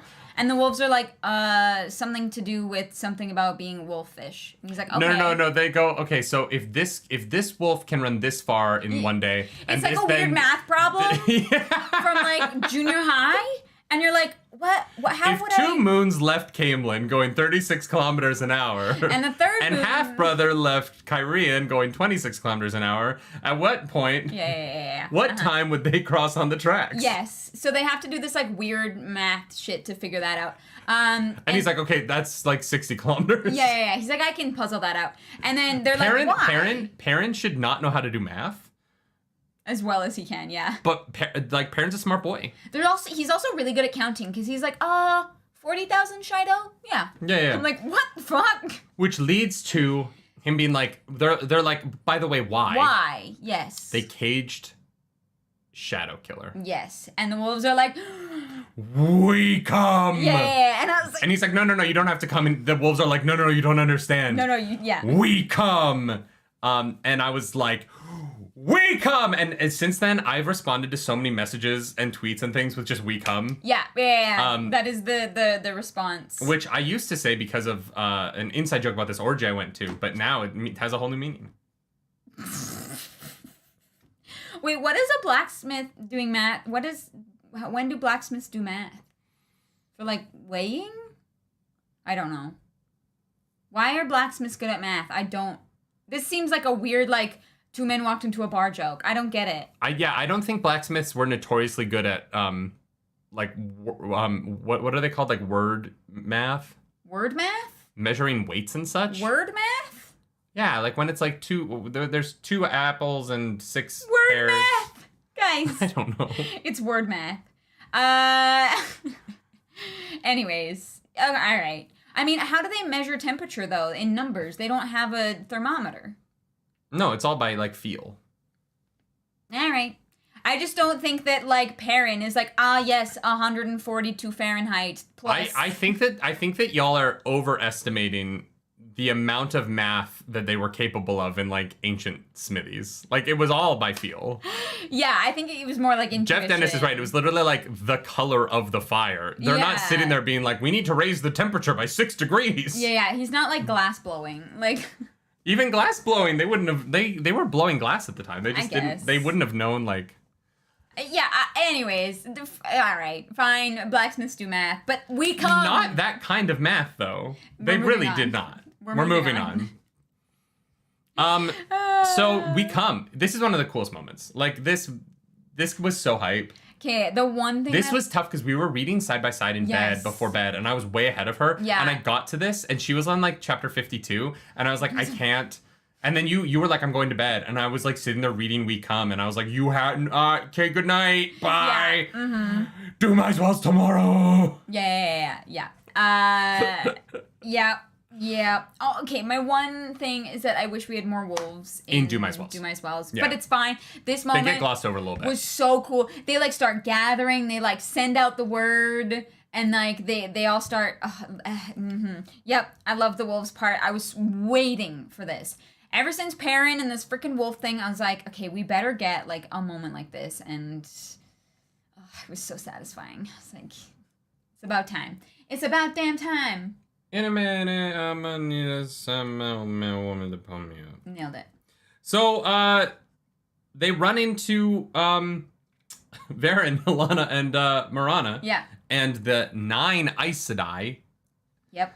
And they're like, well, oh yeah. That's included, but yeah. The Two Rivers boys are there, and they're like, yeah, this threw me off. I was like, how the fuck did they get here? Yeah. And then I like looked at the map, and I was immediately like, oh, I'm done. This You're totally like, makes sense. I get it. Yes. Because they would have already had left. Yeah. They would have left 10 days earlier. Yeah. So they were able to make it to where it was. Because here's the thing, Alana probably knew, maybe not the moment Rand was captured, but maybe she could feel that he was in pain because he's been cut off by the source. Oh no, she could or when definitely he was feel being it. Beat, or she would feel every hit, right? The beating, yes, but like I wonder if she could feel the moment he's cut off from the source. Like I wonder if that makes it through the connection as like a pain or like a loss. I doubt it. I don't think I think that like even in the Water Bond, she would have no concept of what the feeling of Sidon is. Of sight in, no, but the feeling of loss, right? When you get cut off or from the anxiety power. or fear of it. Yeah. She probably That makes knew sense. something was up. She was probably like the first, honestly, to know that something was up. Mm-hmm. And so so they were like, well, and then he starts traveling in that direction, and she's like, that's not right. Yeah. You know. So she was probably the first to like know what like something was wrong. Which is why they stopped going to Caemlyn and turn with him. Yeah. Mm-hmm. And so they join the party, and our little convoy heads north until on the 10th day after leaving the city, Perrin wakes up and the wolves are like, you guys, you gotta come now. Yeah, they're It's like time. mid-afternoon. You're gonna get there. It is time. It is time. Beep. And that's the end of the book. Thank you so much for joining us. This has been a fun edition of the Nerdy Wordy Book Club. What a We will be cliffhanger. back on Monday for our full book recap because nothing else happens. That's it. That's the end. it. Nothing else interesting happens in this book. There's like more words in it, but where you're like, not important. That's the end. So this was fun, y'all. Thanks for being here. Cool. Should we do high-low or... The thing is, they all know you're lying because we posted the reactions. That's true. You did watch us watch this. Yeah, you watched We don't us. need to talk about it then. You watched us watch it. We don't need to... No, we were like, we're not going to talk about it here so that we can talk about it. So, on Dumas Friday. Wells, Chapter 55, The Lord of Chaos. If you have not seen our reaction, definitely go click on that after this video. Mm-hmm. It is going to be fun for you because I thought it was a good reaction. Also, friends, if you want to see the full-length reaction... that is over on the Patreon. So .com/nightly. all of our full-length reactions are going to be available in the Patreon from now on, whether it's Rings of Power, House of the Dragon. You do have to have your own account or your own audiobook and sync up the audio or video with us to watch along with us. We're not posting other people's full unedited content. We're posting our reaction to it, and then you can think that because that would be illegal. So if you want to see the big missing line that I edited out of the edited one, you're gonna have to go to Patreon to do that for the kneel or be knelt line. Yes. But for now, let's talk Dumas Wells. That's patreon.com/nerdynightly if you wanted to join that. We start with Gawain. Mm-hmm. Gawain, who is pretty sure that they're riding past Dumas Wells, and he's pretty sure that if he were to go out and scout, he would not come back. Oh yeah. He knows that Galena's after his head, I think. A little bit. Oh, he knows. Yeah, because he's like, well, and especially because one of his scouts shows up, basically, and dies. Literally in front of him, dies. And Galena is like, well, why don't you go out there and check? And he's like, she keeps trying to send me away. There's something's up here. This is very suspicious. Well, and I think that, like, also, she rides up so angry that he stopped the column. Yeah. And he's like, shouldn't we at least maybe be a little bit cautious? And I did appreciate Galena being like, you know what, you're right. Let's be a little bit cautious. This one time we can be cautious. And I thought that was really awesome. That you have this moment. Oh, 2 people just subscribed to the Patreon. Welcome. Hey, thanks, guys. Welcome to the Knights of the Nerd Table. You get to be a Narg here. You get to be a knight over there. So, yeah, I appreciated, like, they let Gawain be a little bit intelligent here. And Galena, like they're all, like, Gawain knows what's up. He suspects something. And Galena is like, okay, well, I can't make this too obvious, obviously. Okay, we need to be cautious, right? Like, she plays her cards well. They set up Dumas Wells really well here by showing that Galena and Gawain are both formidable opponents. There you go. Which is really cool. Like, I think that taking this quick moment at the beginning of the chapter to remind us that the bad guys, the side that we're, rooting against, are competent people, makes the fight more interesting because you're like, oh, they could win, right? And honestly, if they had won, I would have bought it. I would have been like, yeah, that's crazy. Like, if the Perrin and them had to retreat and they kept going with Rand, like, that would have been interesting too, right? Do you think that Gawain becomes a warder? Mm-hmm. Yeah? Yeah, I think he becomes a Egwene's warder. Yeah. Okay. Yeah, I mean, it'll be for the Little Tower, but yeah, I think so. Yeah. Okay. Well, I was only wondering because if Gawain is heading over to, if Gawain continues on with them, which I don't know if he continues on to the tower. I don't know where him and his army went. They left, right? They just kind of pieced out. I think he's gonna go find Egwene. I hope so. Yeah. You know what I mean? I think he takes the younglings. I think that he joins Egwene and like becomes and joins up with Gareth Bryan. That's gonna be tough because those younglings all fought on the opposite side of that. What do you mean? When they fought against Suan and that like rebellion, right? So that might be tough. I don't think it will be. I think that there's like amending offenses there. I think Gawain now looks at Leda and Aleda's team and goes, I don't agree with them. I chose the wrong side. I hope so. I hope that's what happens. I hope so too. I don't know. I don't know where else he would go. It's also he did also just watch probably a bunch of his men explode into meat. So yeah, there's also that. Remember when they exploded into meat? What explode into meat? Where did that come from? I had that short film that we made. Explode into meat. Oh yeah. I can't wait for you guys to see it. It's a fun little film we made over the week. Yeah. So we cut over to Rand, who's in the trunk, and he feels the trunk get like pulled off the thing. And like it's moving. Thrown on the ground, but he can feel Alana getting closer. He's like, oh, she's here. Yeah. Ish. Which is true. She's like a kilometer away. Yeah. And he's like, is it night already? It feels like it hasn't been long enough since they beat me up. What? Sorry.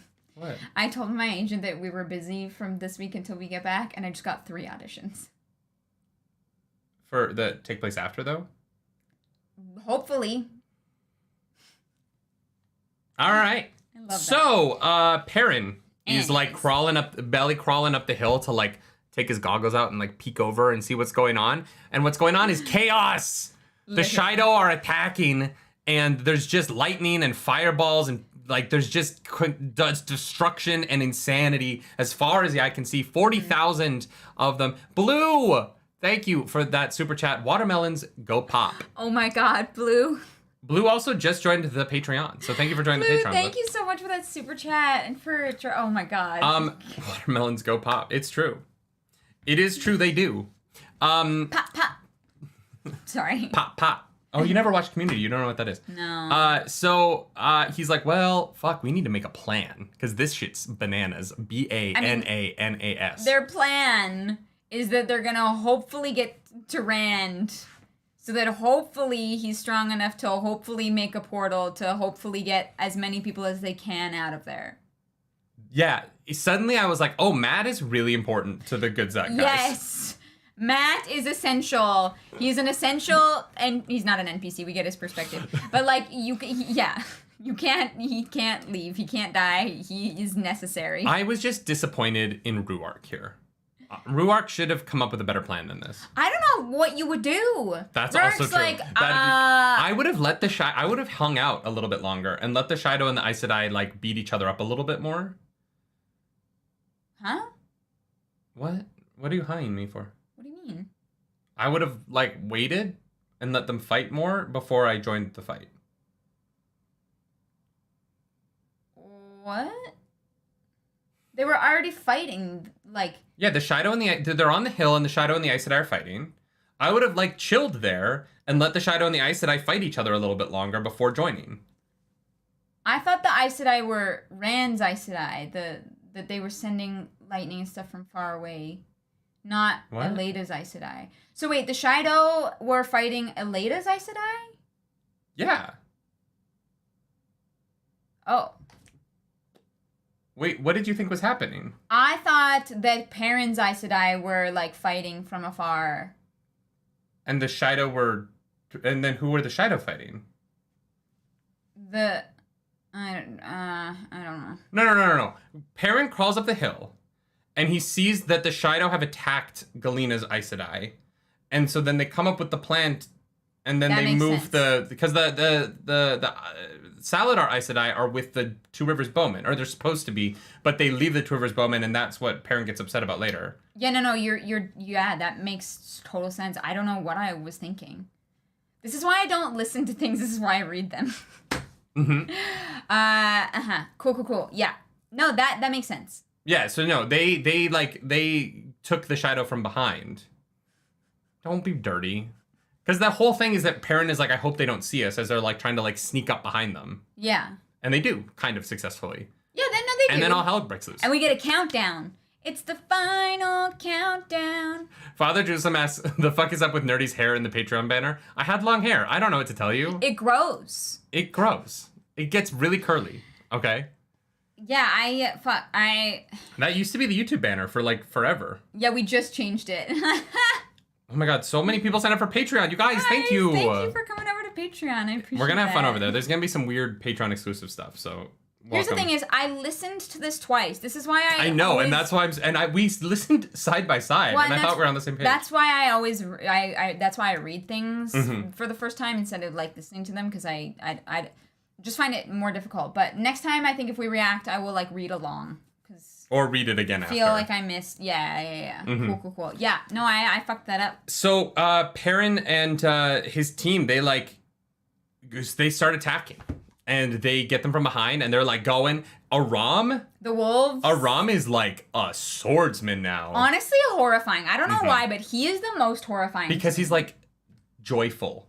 Yeah. Like, Perrin does it because he has to. Loyal does it because he has to. And Aram's over there like, I'm killing people. And I'm so happy. I just want to stab a lady in the face. Oh, yeah, I'm killing people. And I was a tinker. And I'm gonna stab a lady in the face. Well done. Yeah, that's the Aram song. That's your musical segment break with Nerdy. Yeah, no, he's horrifying. I think he's gonna be a problem. Like 100%. Yeah. He's gonna be a problem. He's Min said that he's a danger to Perrin. Right? Yeah. Like she already saw that. Yup. Yeah, it's gonna. I don't think yet. Give it like 2 more books. I think it'll be a minute for sure. Yeah. In a minute. Sorry. Yes, it's gonna be a minute. So they're fighting, and you know what? It's not going the best.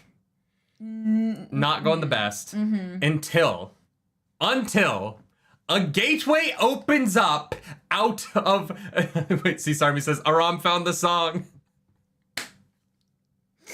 Oh my god. I'm killing people and I was a tinker and I'm gonna stab a lady in the face. Oh my god. A gateway opens in air and black-garbed men step out. The fucking Ashaman walk onto the battlefield. Yeah, like, hey, we made it. You guys, holy shit. This was the coolest shit. Oh man, you saw in the reaction. Was not expecting that. No, because I was like, how do they know? Yeah. How do they know? But they just like slice through space. Yeah. And show up. Yeah. And it was rad. Yeah. It was so cool. I still don't know how they knew how to like get there. Or like where exactly. Yeah, you know what? Tame has been around. It would have. Everyone in chat is saying on your left. That would have been too funny if Tame walked up to the parent and was like on your left. Oh my god. Portals. Oh my god, that would have been amazing.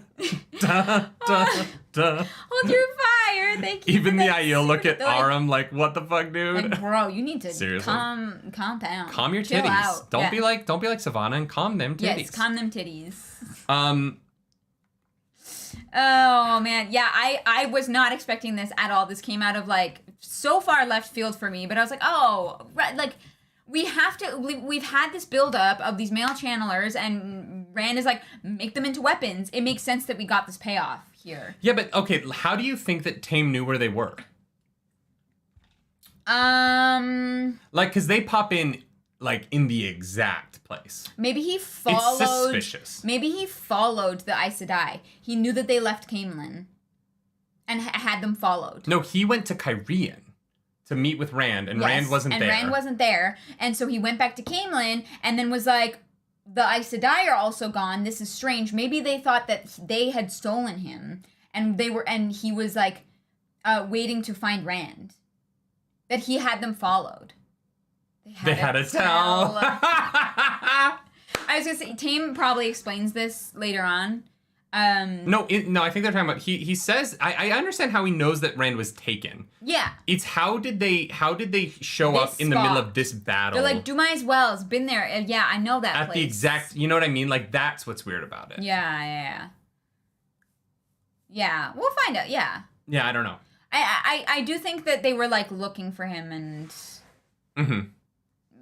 Yeah, I don't know. This is one of those moments where I'm like, this is why I think Logain's suspicious. This is why I think Logain's gonna end up leading the Black Tower, and this is gonna be one of the reasons. Well, and this is also, I think, gonna be one of the reasons because Rand witnesses what he's told Tame to do and how Tame executed it, and is like, oh, maybe I don't like this. Yeah. Mm-hmm. Right? Like... I do love that the portal opens and the first Ashaman through the portal just gets, like, murked immediately. And then they're able to take over. But from that fight on, everyone's like, who's going through the portal first? It's not me. Do you guys remember what happened to Ken? Yeah. Ken got his head taken off. Like, that was crazy. Yeah. Oh, my God. And so the fight definitely starts to shift. Perrin starts really focusing on thinking about Fael as he's fighting. He's thinking about the fight, but he's all about Fael. He's like, God, if I don't come home to her. Yeah. So we cut over to Rand, who we're with for the rest of the chapter. The rest of it's Rand POV. Rand is in the box, and suddenly the points, they start to go hard. Much like me most nights. And honestly, when I wake up most mornings. Wow. What? Morning wood's a thing. Are you like 19 again? No, morning wood is like just a thing. No, I know. It's the worst, too. Trying to pee with a morning wood boner is just so hard. Yeah, I totally know what you're talking about. Mm-hmm. Yeah. Well, you get in the shower and then it just gets up in your face. I know, right? Yeah. Totally I'm kidding. Been there. I've never peed on my own face. Same. I can't believe I just said that. Please don't clip that out and make that a thing. Oh, it'll be a thing. Sex God. Monkey's here. Project Myrtle says focus. Project Myrtle, is this your first Nerdy Wordy book club? Have you never been here before? Focus? Who's she? I don't know her. Ember's gotta go. I'm so Thank sorry. you. You're gonna miss the end of the book. Thank you. It's a good book. Go read it if you haven't read it. It's a good book. Definitely recommend. So Rand, as he feels that things go hard, he's like, if I can just get a couple more ladies hard, I can break out of here. It's so easy. I know. It's such low-hanging fruit. How do you not grab it? He just has to get a couple more ladies hard, and then he can get out of it, the bondage predicament that he's in. My God, you need to be stopped. You are a menace to society. I am. And I'm proud of it. Well, at least Rand can't smell the box anymore. That is true. He can't smell the box. But he finds a way to wiggle through the threads of the hard knots, and he starts snapping them open. Pop, pop, pop, pop. Blows up the box. He does. And inadvertently stills one of the women. And kills Min. Yeah. Yeah, just murks Min. When I heard that Min was on the ground, I was like, no! I know, you lost it. And I was like, there's no way. Unacceptable. Her and Rand haven't boned yet, she can't die. I think I would have ended the podcast. I think I would have quit the show. You would have had to finish this with another host. Because, if Min had died... Yeah. Can you imagine? I would have been incensed. Yeah, it's... Does he still all three of them? I know that two of them are unconscious. He doesn't know it in the moment. Oh, he doesn't. Two of them are unconscious, and the one is sitting there screaming. So he does not know in that moment that they are still. Which is okay. Nynaeve can heal them, but they'll be weak as shit, so. I don't know. I don't think she's going to heal them. She might. Nah, I don't think so. I don't know. I feel like that this is going to be Tarmangaden, we need everyone. You get your powers back. You get your powers back. You get your powers back.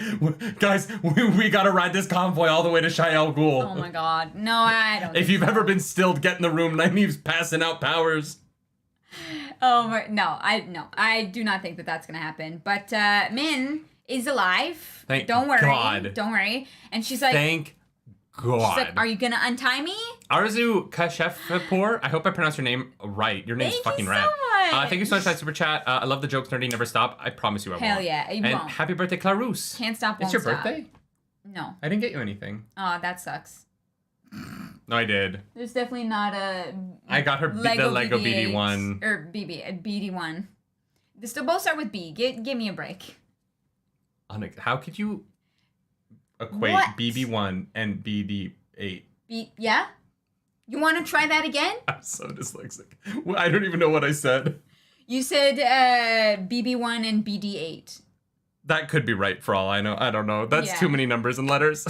Thank you guys. I appreciate it. Oh my gosh. So yeah, there's one woman screaming in the field, which is nuts. Yeah. But our best girl's okay, and so Rand starts sneaking around and just like sniping little shields onto the people, which is so fun and cool. I thought he was gonna go out just like swinging, and he's like being a little tricksy. He's like, yeah, and I was proud of him for being tricksy here. Yeah. It really is a testament to how much Min loves Rand for sticking around when he smells that bad. Like she's like very near him. I'm like, girl, you okay, all right. Are we having connection issues? Is everyone having audio problems? Stream is fine for Sex Monkey.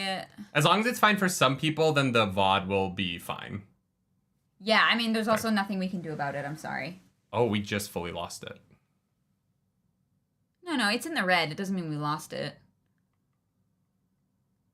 We only dropped 1.2 frames. Well, at least the recording will be full. Yeah. Sorry, so it happens. So Rand picks off a bunch of people, and then he gets confronted by Gawain. We get Gawain and his companions run up, and Gawain's like, Min, I can get you out of here. And Min's like, no, dude. No. I'm with Rand. Yeah. Althor. Have you seen how tall he is and how hot and redheaded he is? Yeah. And he's sexy. I've seen him naked and like been in his bed for like weeks. I sit in his lap a lot, so I have a very good idea of how big his penis is, and it is chef's kiss. I'm gonna stick with Rand here.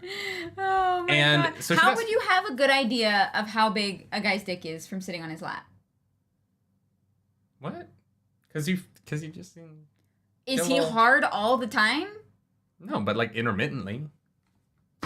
I if you had Min in your lap, would you be soft all the time? No, I'm just You're saying. gonna throw a chub now and then. Jesus Christ. And you feel enough chubs on your hip bone, like, you're like, okay, like I'm starting to get an idea of what it is. But like that's not full mast. You don't need to know full mast. To get an idea of the size? No, you just need to like feel the chub a few times and be like, all right, like it's gonna be at least that. All right, it's at least this. Yeah. God He's damn 6'6". He's gonna have a big dick. Yeah. He pleases 3 women at some point in this franchise. He's gonna have a big dick. He's gonna. Avienda would leave him if he didn't. He's gonna need it. She may work with short spears, but they're still spears. You know what I mean? Oh my god. So Gawain is like, all right, well, I'm gonna leave then, but also like, I'm gonna kill you one day, Rand. And Rand's like, yeah, sure, bud. Yeah. Bye. Good luck with that. I feel like Rand is just like, all right, dude. Sounds good. Don't die. Rand does not give a fuck. Rand doesn't care. Rand does not care about Gawain in the slightest. No. So Gawain rides away and is almost killed by an Ashaman. He does feel like a sense of regret a little bit, but he's in the void, and so he's very like divided from it. Yeah. Mm-hmm. Yeah. Distanced from it. So this whole thing, that's all very sad to me. I don't know. I think there's like redemption for Gawain. I think there's potential for Gawain. I think so too. Yeah. And so he almost gets killed. He almost gets killed by the Ashaman, but Mazrim Taim like steps in and gets at the guy who almost kills him. Well, no, doesn't Rand knock him down? And then he turns on Rand to attack him, and Mazrim Taim is like, maybe not. Maybe not. Would you attack the Dragon Reborn? Yeah. Yeah, okay. Right. Yes. And so the battle is essentially, like, the main battle is essentially over at this point, because the Ashaman from here on out just control the battlefield. Well, yeah, they put up the big shield, right? Yeah, they put the flag up. They do the dome. Yeah. And Taim is like, all right, let's get the fuck out of here. We're just going to hold the dome for a while until we know this area well enough to throw a gateway up from here. And Perrin shows up, Loyal shows up, Aram's alive. Everyone makes it through Dumas Wells, which is crazy. The fact that someone was gonna die. Every main character survives Dumas Wells, including Galena escapes, Savannah escapes, Gawain escapes. Yeah. Like, it is nuts to me that every named character that we know survives this battle. Yeah, I definitely thought someone was gonna die. I would have enjoyed it if someone had died. Like, not enjoyed it for, like, joy reasons, but, like, I think it would have made sense. I wish that there was some loss here to mark Dumas Wells more. Yeah. Because now it's just that crazy battle that we all walked away from again. Yeah. And... Tavirin. Yeah. Yeah. It just, it takes a little bit of the...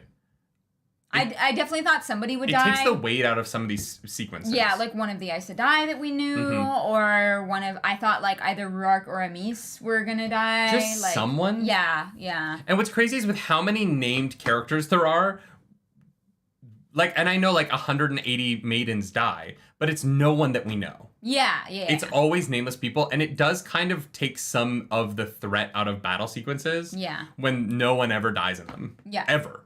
In any of the books. The only main character who's died is Moiraine. And it was in a one-on-one. Yeah. But no main character has, like, ever died in a battle in this series. Yeah.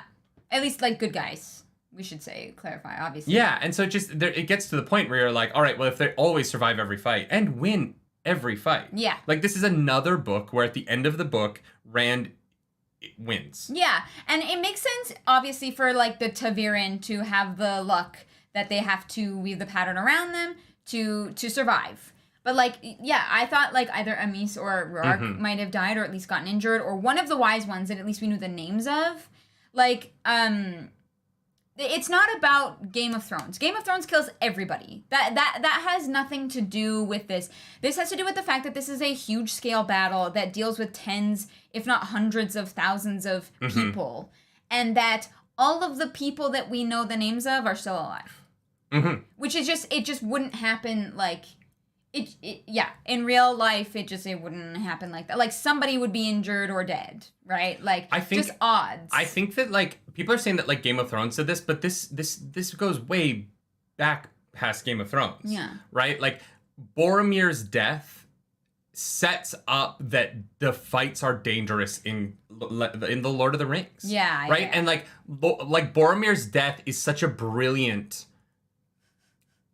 Rand, Two River Shepherd died, actually. Thank you. We'll have time for that super chat. I think that, like, Boromir's death does such a important service to the future fights of Lord of the Rings, where the battle scenes feel dangerous because someone died, right? Yeah. And I think that what's so weird about this series in particular is that Robert Jordan introduces so many characters and so many characters who get into fights, and, like, at least have, like, Nandera or, like, a maiden that we've gotten to know die. Yeah, somebody. But it's always 180 maidens, but it's not the, like, 40 named maidens that we know. Yeah.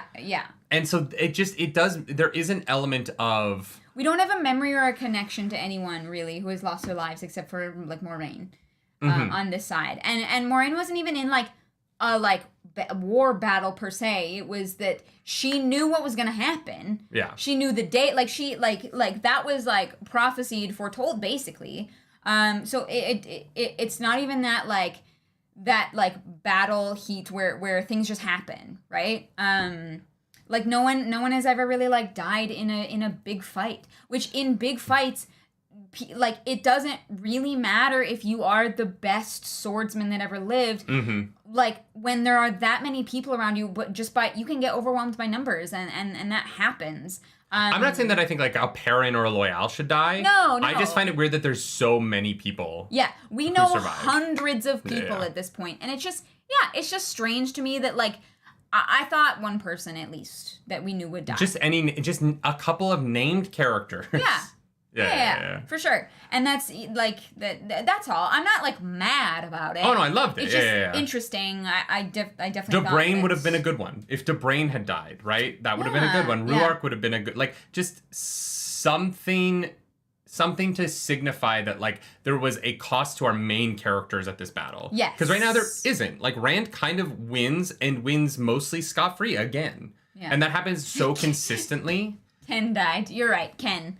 The first Ashaman. Right, Ken. But, like, again, that's an Ashaman who doesn't have a name. Yeah. And, like, that is so consistent in Wheel of Time that there is a point where... Goddamn, Ken. That's my first stepdad's name, which just makes it, like, so much funnier. That's why it's funny, yeah. Oh my god, they killed Kenny!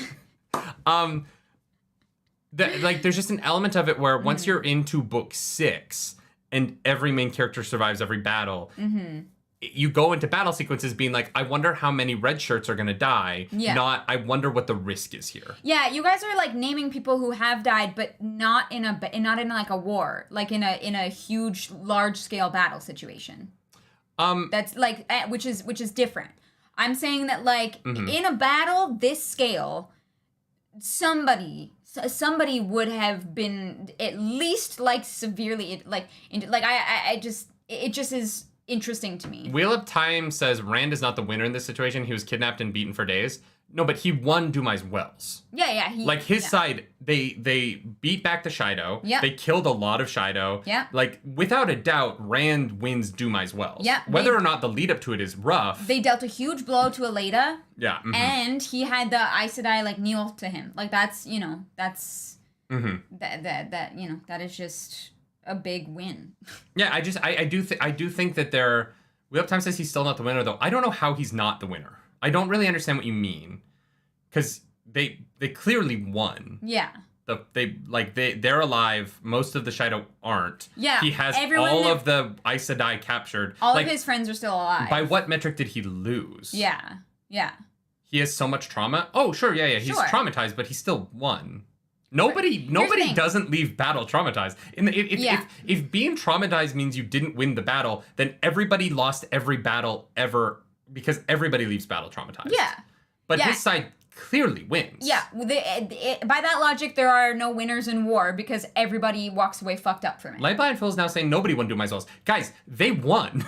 Yeah, I can't stress enough that if you kill your enemies and they retreat and you take all of the generals of the bad guys captive, you won the fight. Yeah. If we are going by the metric that everybody loses in war because they walks away traumatized, then sure, yes, everybody loses. But, like, by, like, winning and losing standards of a war. But Rand's side won Dumas Wells. Yeah. Yeah. No, I agree. It's like, nobody wins a fight. Patrick Swayze Roadhouse, which is funny because Patrick Swayze doesn't lose a fight in that movie. Of course not. Of course not. It's one of those things where obviously Rand is fucked up, but Rand will never win. He better at the end of this, or it's the world's fucked. No. If your metric is that Rand gets traumatized, he will lose for the rest of the series. Well, and he's never won anything. None of this is going to be good for his mental health. We should get to let's keep going here because we are at 225. Yeah. So they raise the flag and they go out and fight the Shido instead of staying in the bubble like Mazrim Taim wants, because Rand's not going to leave the Two Rivers boys and the Aes Sedai behind. You know what I mean? He's not leaving those wise ones to die. And we get arguably like two of the coolest words in the whole book: Ashaman, kill, and then. I believe the writing was the front line of Shido exploded. Yes, because Perrin is like, the Two Rivers people are out there. You can't just leave them to die. We can't just sit in our bubble and do nothing. If you don't do something, I'm gonna go. And Rand's like, no, you're right. And so, much like me, when I would play the water balloons game at the fair, where you throw darts and the water balloons explode, the Ashaman did that, but with human beings as balloons. And so the human beings exploded, and there was an invisible meat grinder just swiping through the ranks. This is crazy. It was so cool. I loved it so much. Human salsa time. Oh, God, yeah. And then they do the rolling ring of death, which is basically just like, what if the Pokemon move Earthquake also was fire type and was used on humans? Wow. Yeah. I feel like, I felt like I was watching The Boys. Where, spoilers. Sorry, I'm not gonna talk about that. But, yes, you know exactly what I mean. This scene is gonna be so hard R. It better be. We said in the beginning. How adult is the show gonna go with this? Because, like, this is, like, hard R. Yeah, we said in the beginning, like, if we would make Wheel of Time, you would have to make it R-rated, and this just, like, proves that. Yeah. Because that violence is wild. Yeah, this is so good. I'm sorry, guys. I feel like the internet might be having a problem. So if there are problems, please let us know. Yeah, I'm sorry. I apologize for that. They roll through and they win this fight. They win this fight. Yes. And Rand has to literally, like, demand that they stop. It's gonna be crazy. Yeah. It is crazy. He can't take it. He's like, Tame.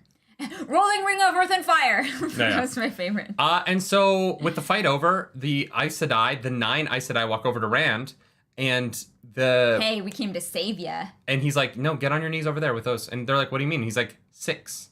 I said you could bring 6 so that you would be on even footing with them. Can you And count? you brought 9, so you're going to be on even footing with them. And Mazrim Taim gives the line that I know I edited out of the reaction where he says, kneel, or you... I'm just trying to be Michael Kramer now. Or you will be knelt. Yeah. Matt Turk, they fucking won. I'm not going to argue with you guys that Rand won this fight. Yes. The idea that Rand's side did not win Dumas Wells is nuts. They literally have them all captive. Yeah. They can do whatever they won. I'm sorry. They won. I feel like chat is just trolling you, but I can't tell. No! They won! God. That's not how fights work. If you have the other, if you at the beginning don't have the Aes Sedai in your captivity, and then at the end, Rand is no longer in a box, he's fully free and in power, and you do have those Aes Sedai in captivity, you won the fight. And you have the other Aes Sedai that I kneel to feel you. crazy right now. No, you're good. Because they won. Yes, they did. Guys, that is debating semantics and philosophy that we just don't have time for. And so, what is winning? You guys are the worst. You can't do this to him, okay? He will get upset. Oh my god. I can't. Can someone ban Matt Turk, please? Can someone ban our mods? Oh god. I'm going to end the podcast Guys, early. you're We're not even going to talk about the epilogue. Cry. So the Aes Sedai kneel. Yeah. And the story is told far and wide. I don't know what fealty means, so I don't know how important this is. Huh? Like, I don't know what fealty means to the Aes Sedai. So I'm, like, curious what the fallout of this is. Father Jerusalem, thank you for that super chat. But consider this, did they win, though? Father Jerusalem, you will Yes, they won. you will be banned. They did win. At the end of... I'm going to ban you at the end of this stream. And you will be unbanned Monday morning at 10 a.m. Just before the House of the Dragon reaction goes live. So that you can watch it. So you will be banned when nothing is going up on the channel. Yeah, so it's not really a loss. And then you can be like, guys, I got banned from a channel. For 48 hours. You got a 48-hour ban. Yeah, I mean, here's the thing. We know that the Aes Sedai take oaths with the oath rod, but this doesn't, I don't think like they're compelled to have to like keep promises, but they do swear fealty. So it depends on how hard they want to obey their own promise, I guess. Mm-hmm. Yeah, I mean, So I think that this is something we're gonna be find out later. Yeah. They're gonna swear fealty, but they are going to resent him for it, and it's going to be a problem. Epilogue. The answer. Epilogue. Who the fuck is Fallion? Is it Jimmy Fallon? Is Jimmy Fallon in Wheel of Time? Yes. Robert Power, thank you Power, for the super chat. Thank you for the super chat. I think the better way to ask this question is, do you think Dumas Wells was more beneficial for the light or the shadow? Neither. Ultimately. I think in the long term, the shadow. Obviously, like the outcome of this. Well, because the Aes Sedai are gonna be pissed, they had to kneel. The Rand is now definitely traumatized and a little bit more crazy. And people are gonna hear about this, and there's gonna be rumors from this, and it's going to like terrify people. And so counterpoints. Depends. I think that those are the ways in which the shadow can say that it was better for them. Yeah. I think the counterpoints to that is that Rand now knows how to control Lews Therin in his head more. Yes. Which gives him an advantage. And learn how to break the Ashaman have shown their strength. Yes. And so now Rand doesn't need to hide. Or Rand can now point to Dumas Wells when he's negotiating with people and being like, I have the Ashaman. Yeah. You cannot stand against me. Yep. The Shido are broken. Yep. So one of his enemies is... Well, they're not broken. They are considerably less, but Savannah is still alive, which means the Shido will come back. Maybe, but severely lessened. They've lost thousands of Shido. Yeah. Like thousands, and who knows how many they have left, right? Because there were 40,000 before this. They probably lost half their number at least. Yeah. So Rand is even more powerful in that way. I would argue that the fact that he has captured so many of the Aes Sedai from both sides means that he is more powerful in that way. So like if the leader of Tarmangaden is going to be Rand for the good guys, and he is more powerful now than he was before, you could argue that it is a win for the light as well.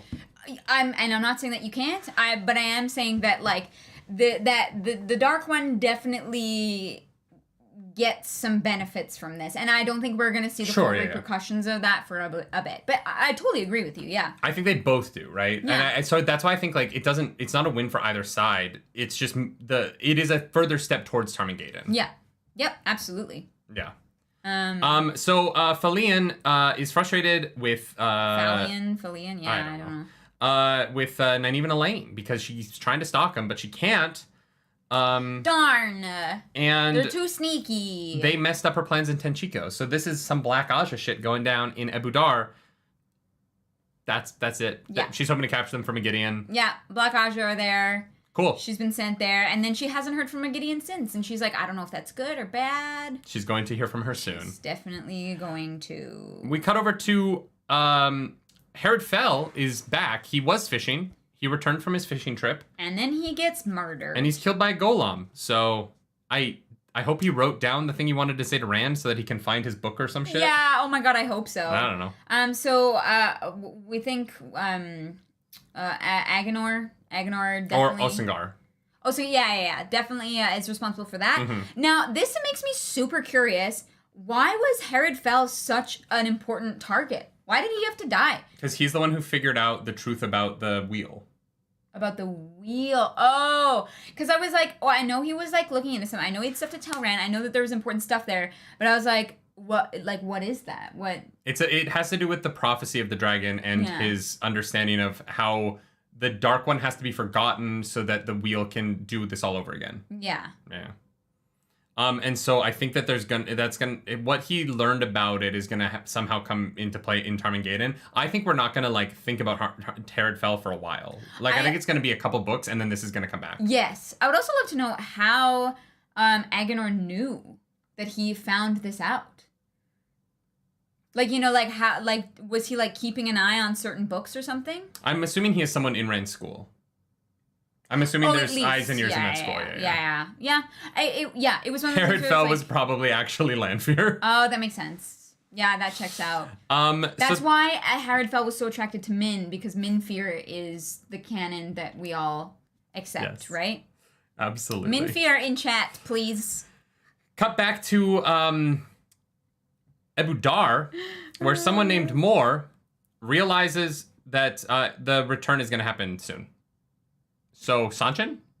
Yes. This was a cool point of view of a character we don't know talking about a thing we don't know. Well, the return is the Sanchin, so we know it's a Sanchin, and that's about it. This epilogue has a couple of people like Falian and Moore, who I'm like, cool. That's important for the next book. This almost feels like next time on Wheel of Time. Yeah. Except for this next one. This next point of view is important. Mogideon. Who? She's in her tent when Halima shows up. Yes. Who is Arangar. Yes, because it is a woman who looked like she was designed by a man. But can channel manlight. Manlight? Yeah, she can use the manlight.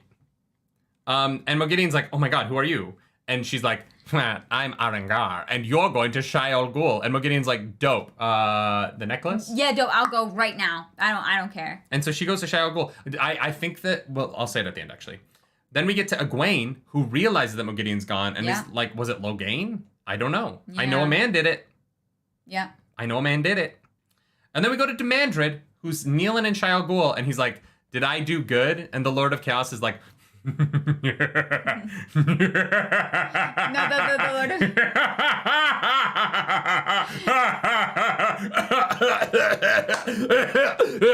You did great, Demandred. You did No. good. No, Demandred is like, did I do good? And the Dark One is like, good girl. And Demandred's like,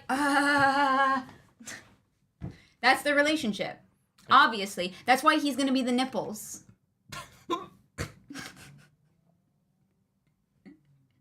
Right? Demandred is nipples. Demandred is the nipples. Yeah. God damn it. Daddy Dark One confirmed. Man. Oh, God. I think the next book starts with Demandred. It cuts straight back to Demandred kneeling there, and Mogideon shows up. And I think that's the beginning of the next book. Well, yeah, we did get some Forsaken POV at the beginning of this one, so They like to throw the Forsaken in the prologue, epilogue sections. Yes, absolutely. Another beanie order. Thank you so much for buying a beanie. Thanks, guys. Okay, so what were you about to say? Oh my god. So many patrons. Welcome on in, guys. That's what I was going to say. I think that the next book starts with Mogideon showing up, and it's like Shai Ol Ghul with Demandred and Mogideon. Yeah, I agree. Yeah. I wonder if Mogideon will have some other insight as to what this weird Madral thing is. Because I'm super curious.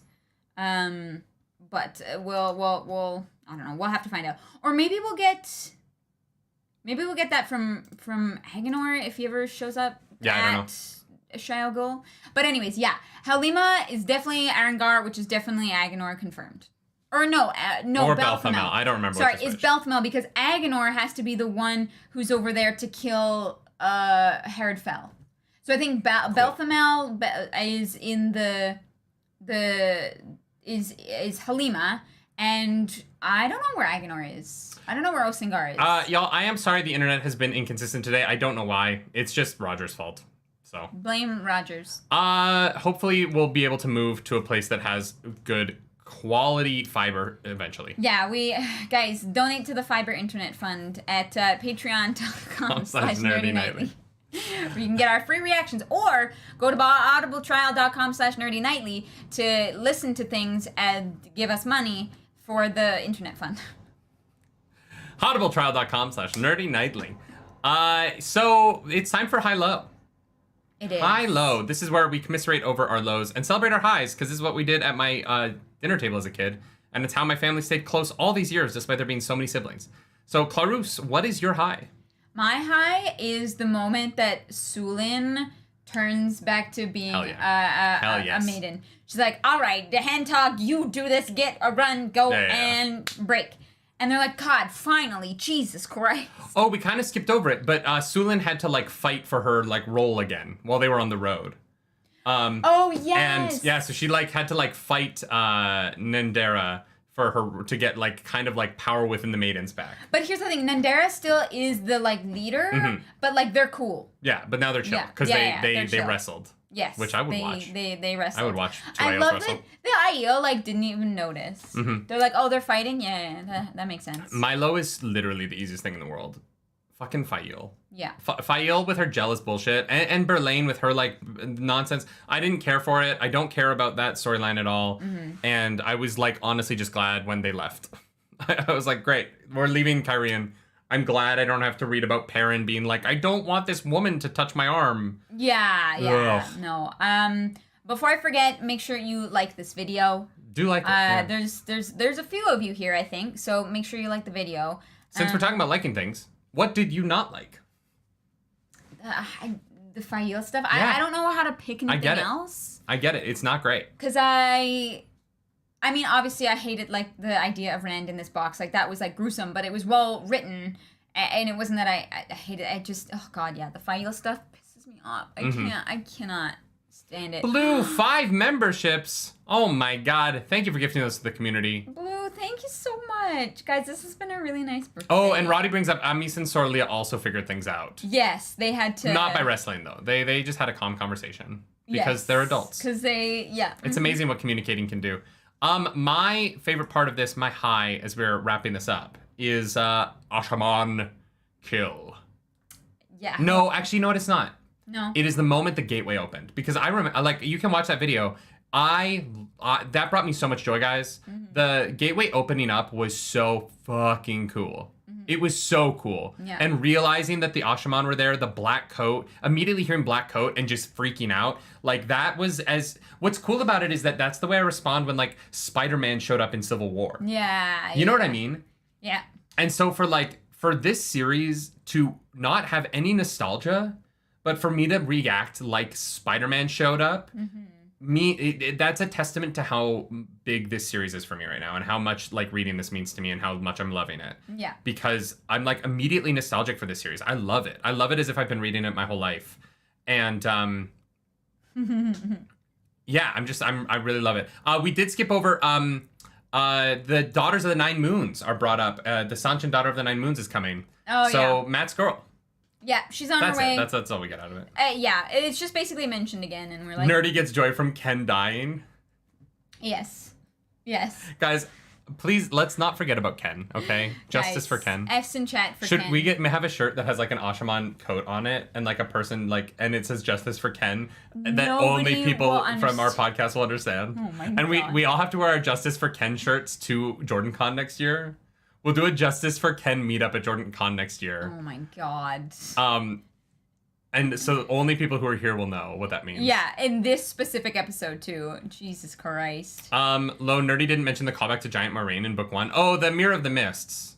I mean, yeah, we already that's the thing. Yeah, I mean, it's kind of a callback. It's very different though, right? Because it's like The all Aes of them Sedai using the power together to be a little bit bigger. Yeah, the Aes Sedai look big. Yay. Moiraine was 40 feet tall. Yeah. They're probably the same ability though, just used more. Yeah, it was just different scales for sure. FFFFFF. In the arms of the angel. Guys, hashtag justice for Ken. Go follow the Nerdy Wordy at Nerdy Wordy Book on Twitter and at Nerdy Wordy Book Club on Instagram. If you want to follow us around the internet, you can follow me at Nerdy Nightly. I'm at Claris Polaris. Like this video, subscribe to the channel, and if you don't like Smut Corner, get the fuck out. We're about to talk about sex stuff. I just want to say, Blue, thanks for gifting those 5 more subs.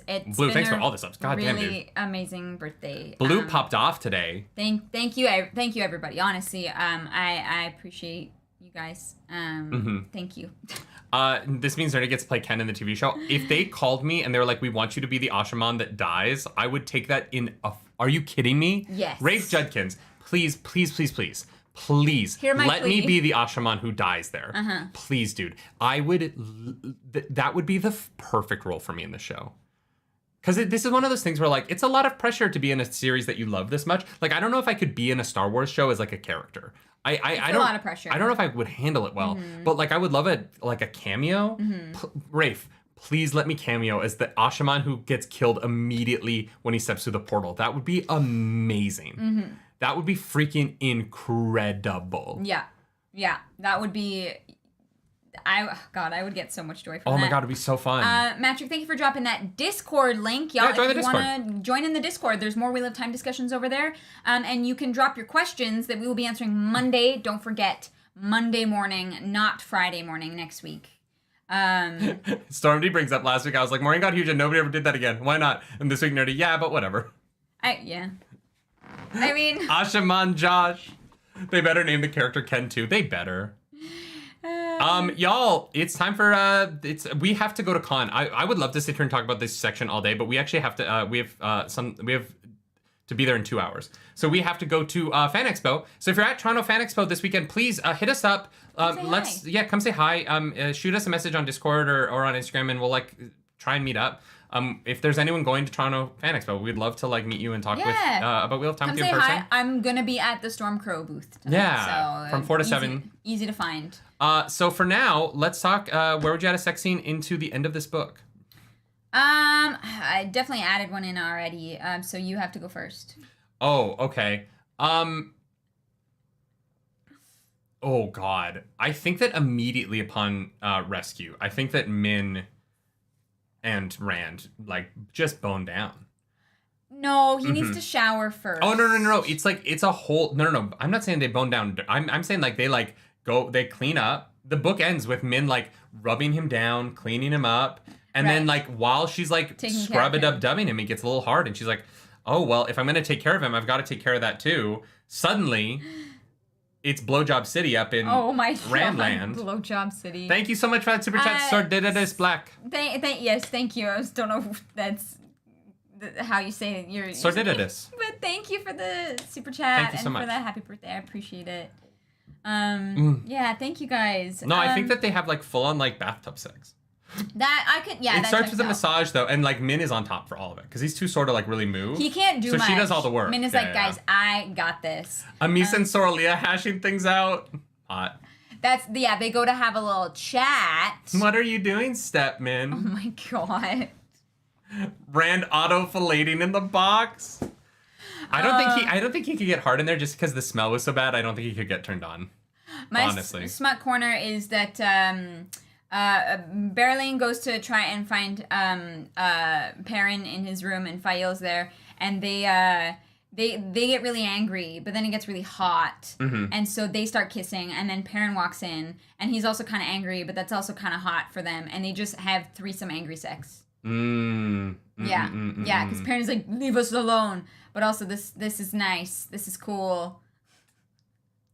I also really want I really want Loyal to get laid, But like Aerith isn't here yet, so we have to wait for that to happen. Ruark and Berlain have like a daddy-daughter thing going on, but they're not actually daddy-daughter. So I think like Ruark's teaching Berlain some lessons about like strategy. No. And it goes, and you know, they have a little bit of a like daddy-daughter moment. God, I hate it. What are you doing, stepdaughter? I hate it. Oh God. That's the daddy-daughter smell that Perrin smells on the two of them.